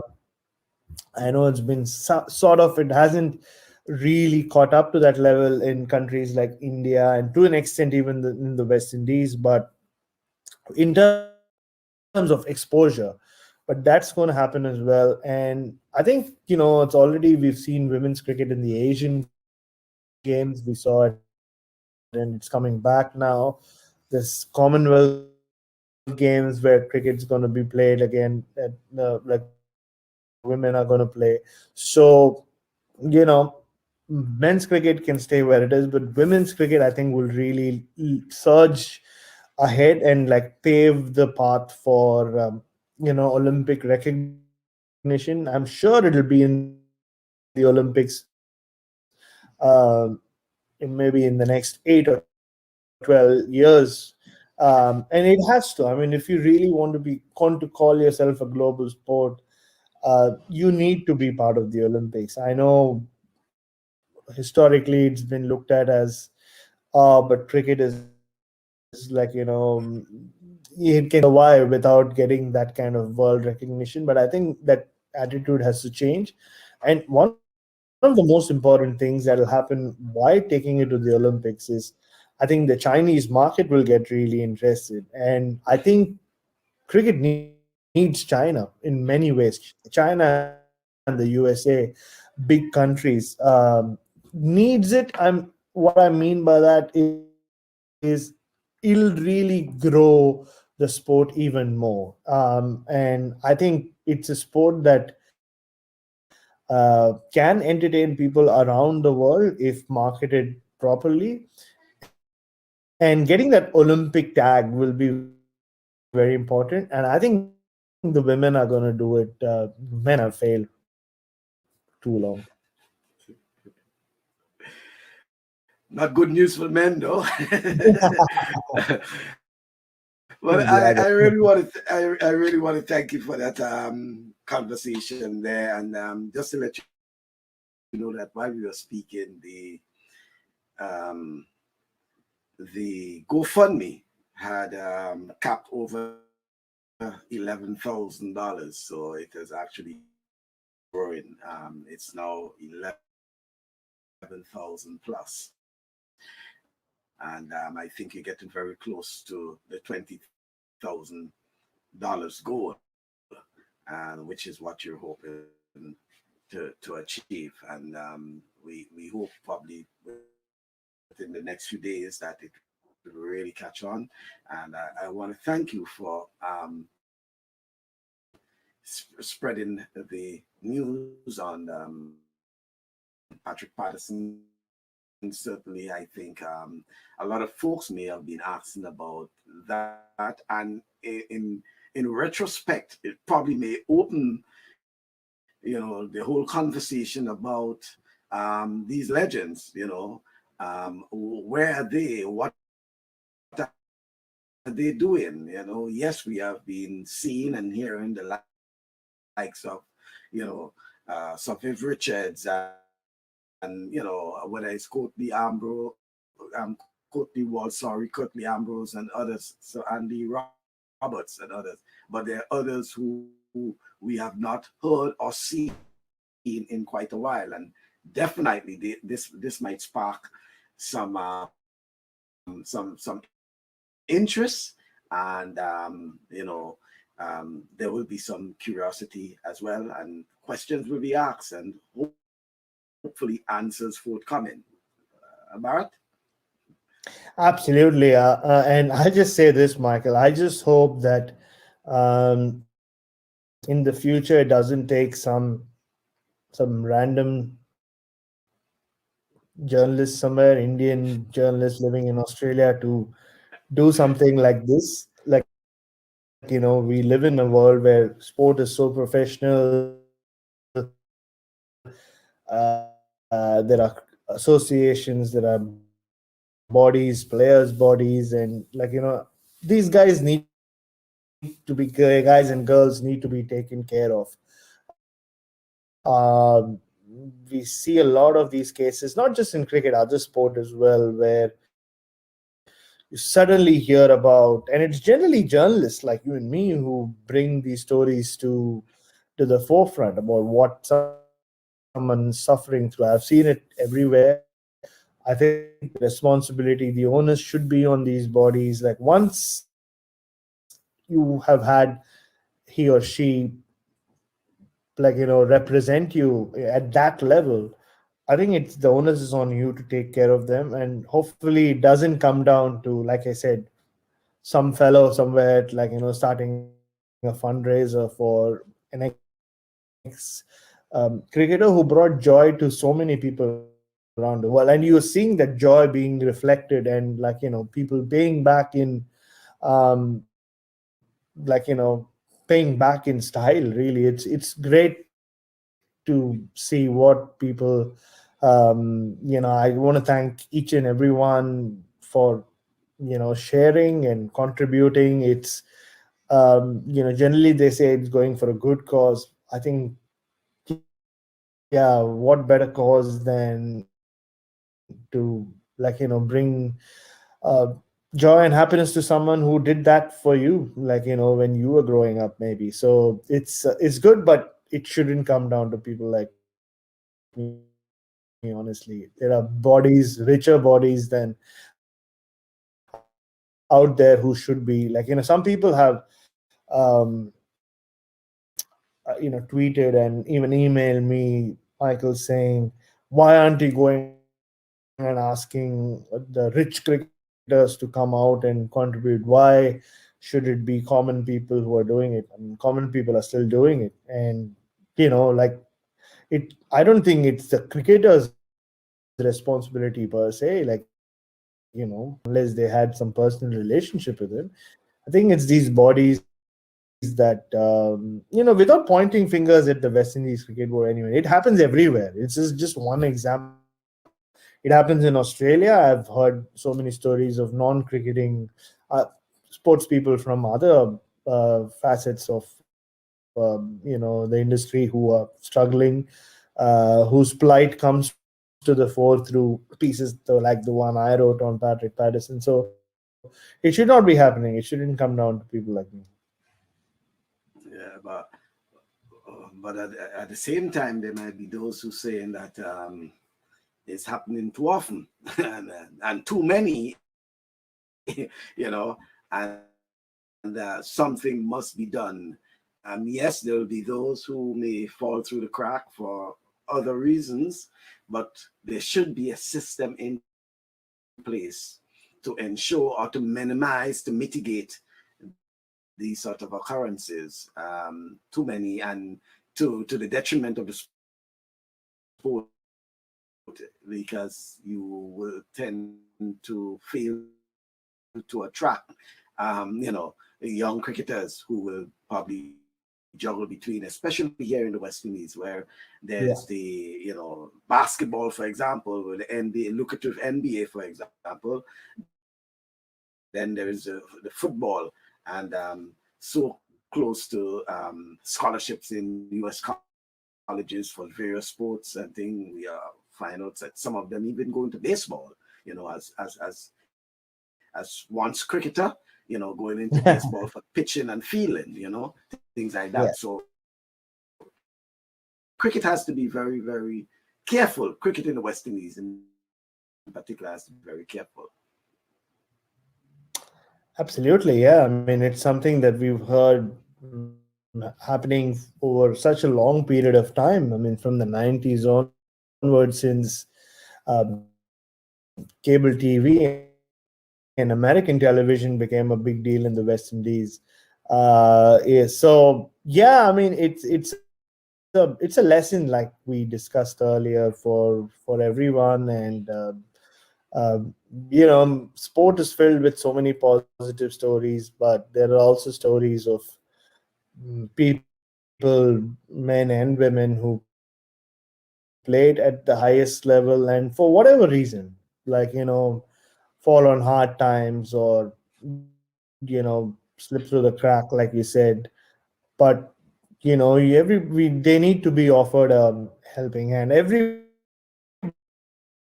like, I strongly believe, Michael, everybody deserves a second chance in life, at whatever stage of their lives they are in, like, cricketer or not cricketer, whatever you do in life. So no one should be left behind. Okay, then. Well, thank you very much. I think I'm getting the cue from the back that the pet is ready for breakfast. I know it's Sunday. It's Sunday in Australia, where you are.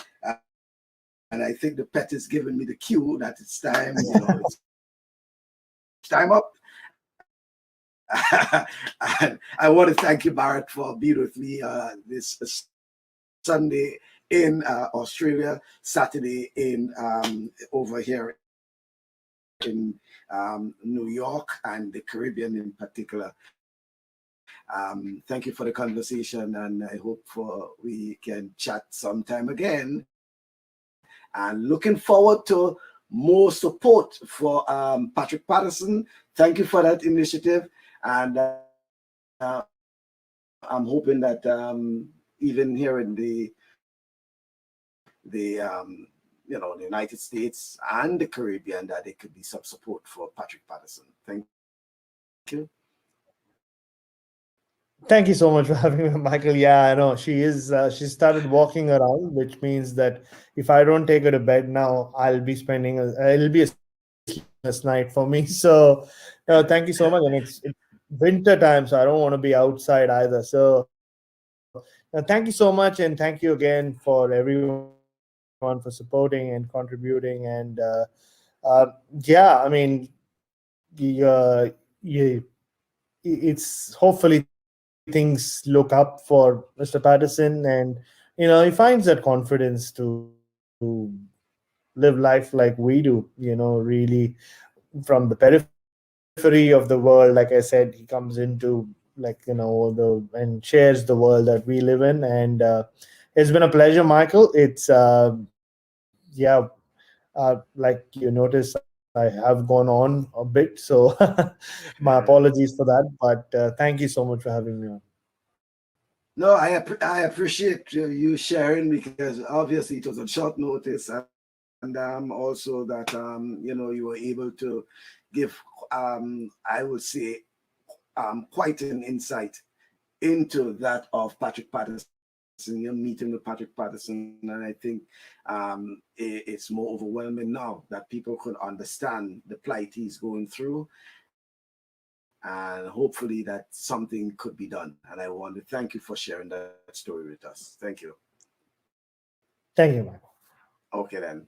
So there you had it, folks, from Adelaide in Australia. Australia, Bharat Sundaresan. He's a writer with Cricbuzz, and he once wrote for the Indian Express. He was in India, lived in India, from India, and now resides in Australia. And he's the one who actually did that piece on Patrick Patterson some 4 years ago, and found it important that he starts a GoFundMe campaign to assist. It says, help Patrick Patterson get on his feet again. And we have been running the link on the monitor, and you can always Google that, but it's important that you make a contribution, whatever it is, whatever little it is, to Patrick Patterson.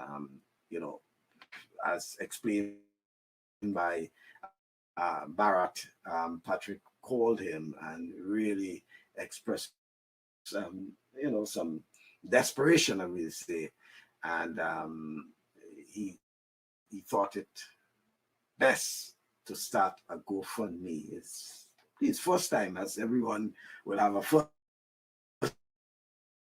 time doing that, and it was his approach to assist Patrick Patterson, and it's only a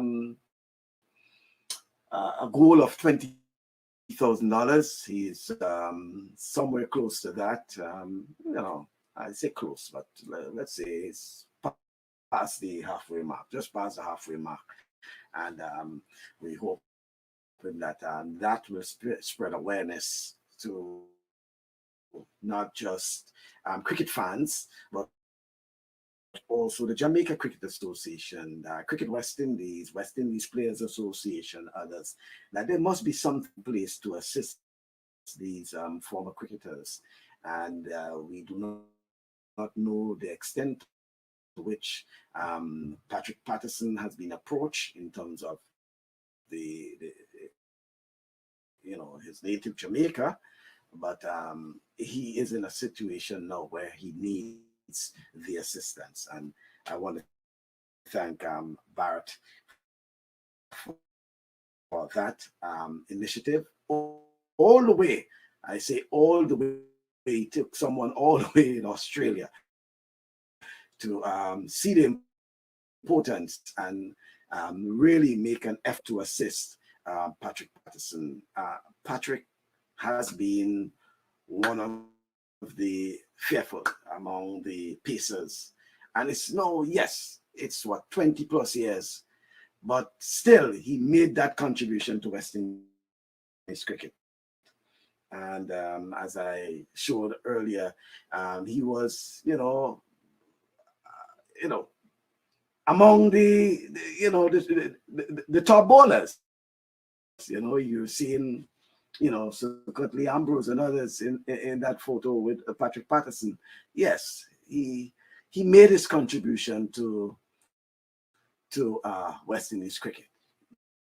Folks might recall this photo of Patrick Patterson. Folks might recall this. What they may not recall is this photo. That's him at least 4 years ago at the age of 55. And this is him and Bharat. And that Bharat says that photo was taken just before leaving Kingston. Just before leaving Kingston, he took that photo outside of his home, and we're hoping that folks can see the merit in this initiative and provide some assistance to Mr. Patrick Patterson, PP, as we call it. I want to thank you folks for being part of our program this weekend. Invitation is yours to join us on Thursday for another TalkSports program, 8 o'clock in the evening. This time we'll be talking Cricket, and we'll be going to Grenada. The Grenada Cricket Association will be speaking to the president, Mr.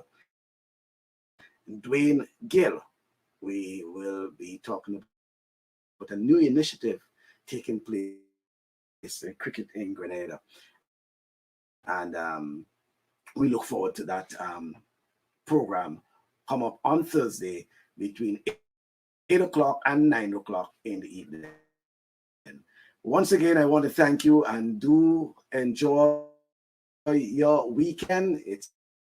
I can tell you, it will be blistering here in New York. We close to the 90s, not as in Adelaide in Australia, where I think it's probably, freezing temperature where Bharat is. But thank you very much, folks, for being part of our program, and the invitation is yours to join us on Thursday from 8 o'clock in the evening for another in our Talk Sports program.